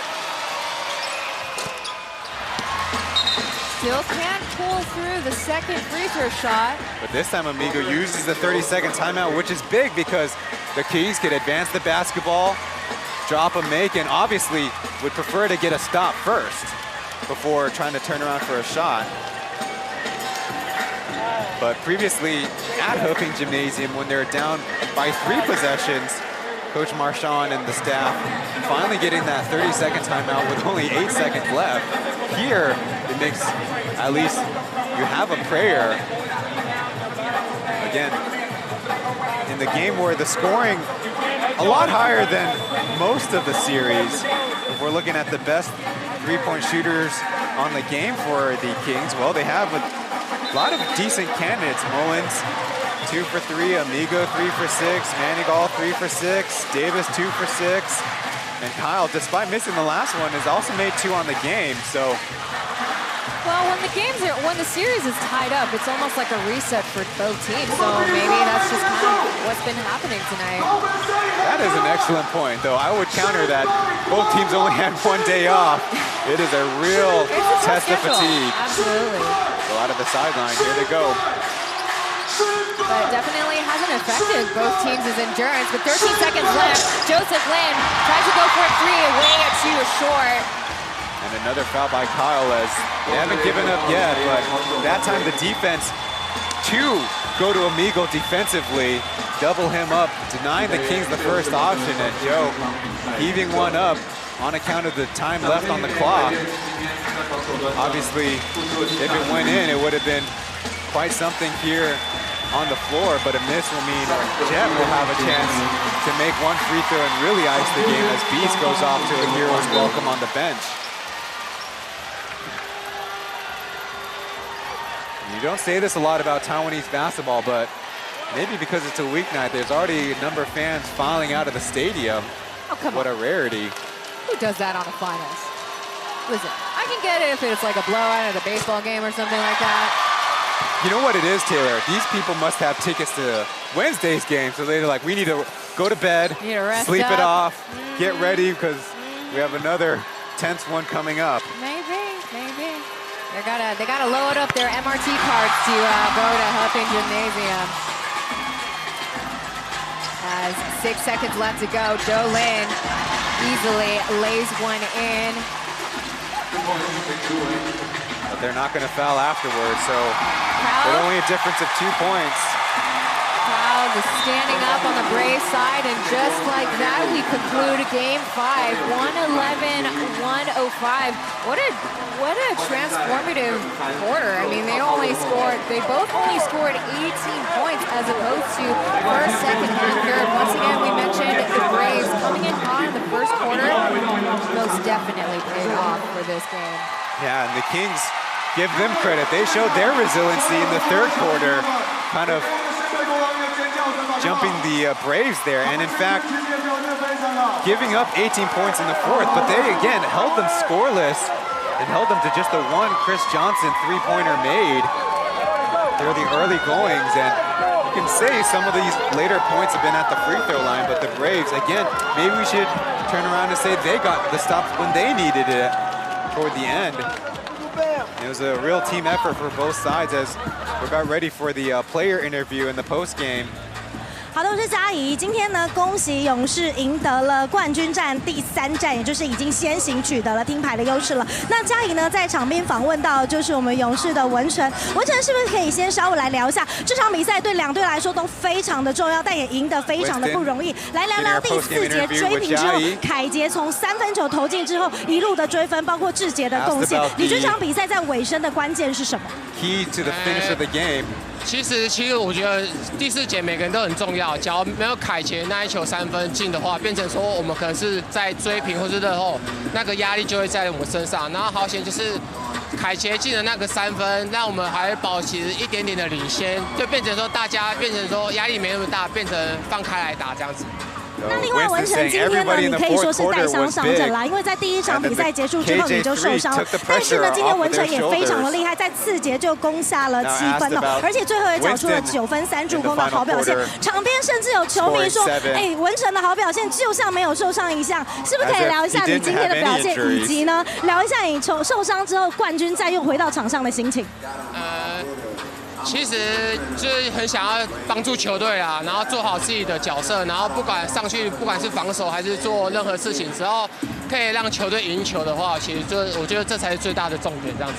那另外，文成想要问的是，这场比赛其实有别于上一场，可以感觉出来勇士非常的不一样，开节就来势汹汹哦，甚至在上半场的2分球命中率超过了70%。可以来聊一下，你觉得在上一场比赛跟这一场比赛，球队明显的变化以及快速的调整吗？其实这一场球对2队都很重要，然后所以就变成说我们保持更专注，然后不要被外在或是因为客场嘛。 不要被外在影响，然后专注的在球场上打球，然后从防守带起，我觉得我们可以做得很好，这样子。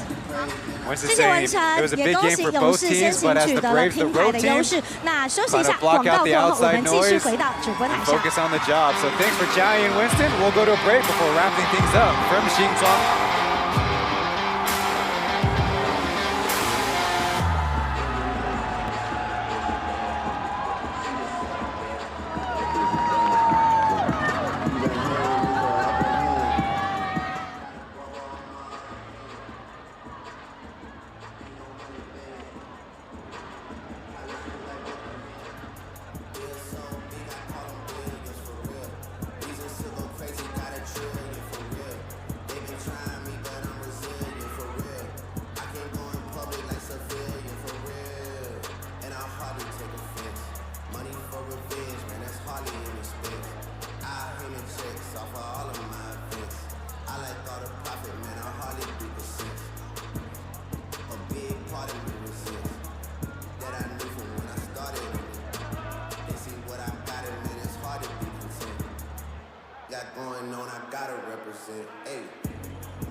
Rolling, not a stopwatch, don't never stop.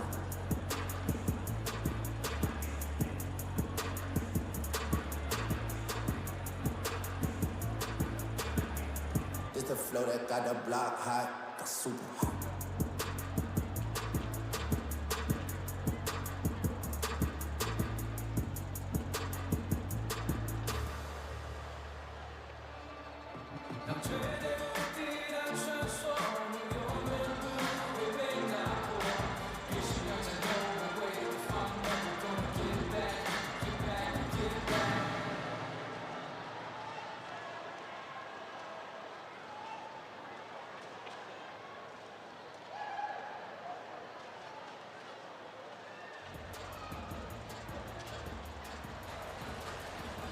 wrapping things up from Game 5 here in the Xinzhuang Gymnasium, where the Taipei Fubon Braves pull through 111 to 105. And that means Game 6 will be a chance for the defending champions to clinch on their home court. But you know, the new Taipei Kings will have their adjustments to make and don't want to see their season end on a losing note. Aaron Yang Zhenlei and Mark Tionghui on the Mandarin broadcast. I'm Ryan Chen, joined by Taylor Chen here on the English side. And Taylor, one thing that we definitely had a takeaway from the fourth, and more or less actually the entire second half, is, man, don't underestimate the heart of the Kings. Despite going down big in the first half, they pumped up the scoring in the third, and then they pumped up the defense in the fourth, and Absolutely. so they really put in a strong effort. Yeah, and again, like I mentioned before, the Braves had upwards of like a 23-point lead, but Kings kept it high intensity the whole entire game. So that's definitely something that Coach Ryan Marchand should be very proud of. Well, they definitely still want the victory in the end. So when it comes to their adjustments for the next game, I mean, it's funny because the Kings jumped out to a hot start. And then the Braves got into a decent start here in the early goings here in Game 5. So that will be again on Wednesday at 7 p.m. But in Hojin Gymnasium, another sold-out crowd, and I wonder how many Kings fans will show up on the road. So thanks, Taylor, for joining our broadcast. It's been an absolute pleasure. Thank you so much for having me, and good luck for the rest of the series. On behalf of Aaron, Mark, 6 teams in the league and league operations, thank you for watching the broadcast. We'll see you guys in the next one.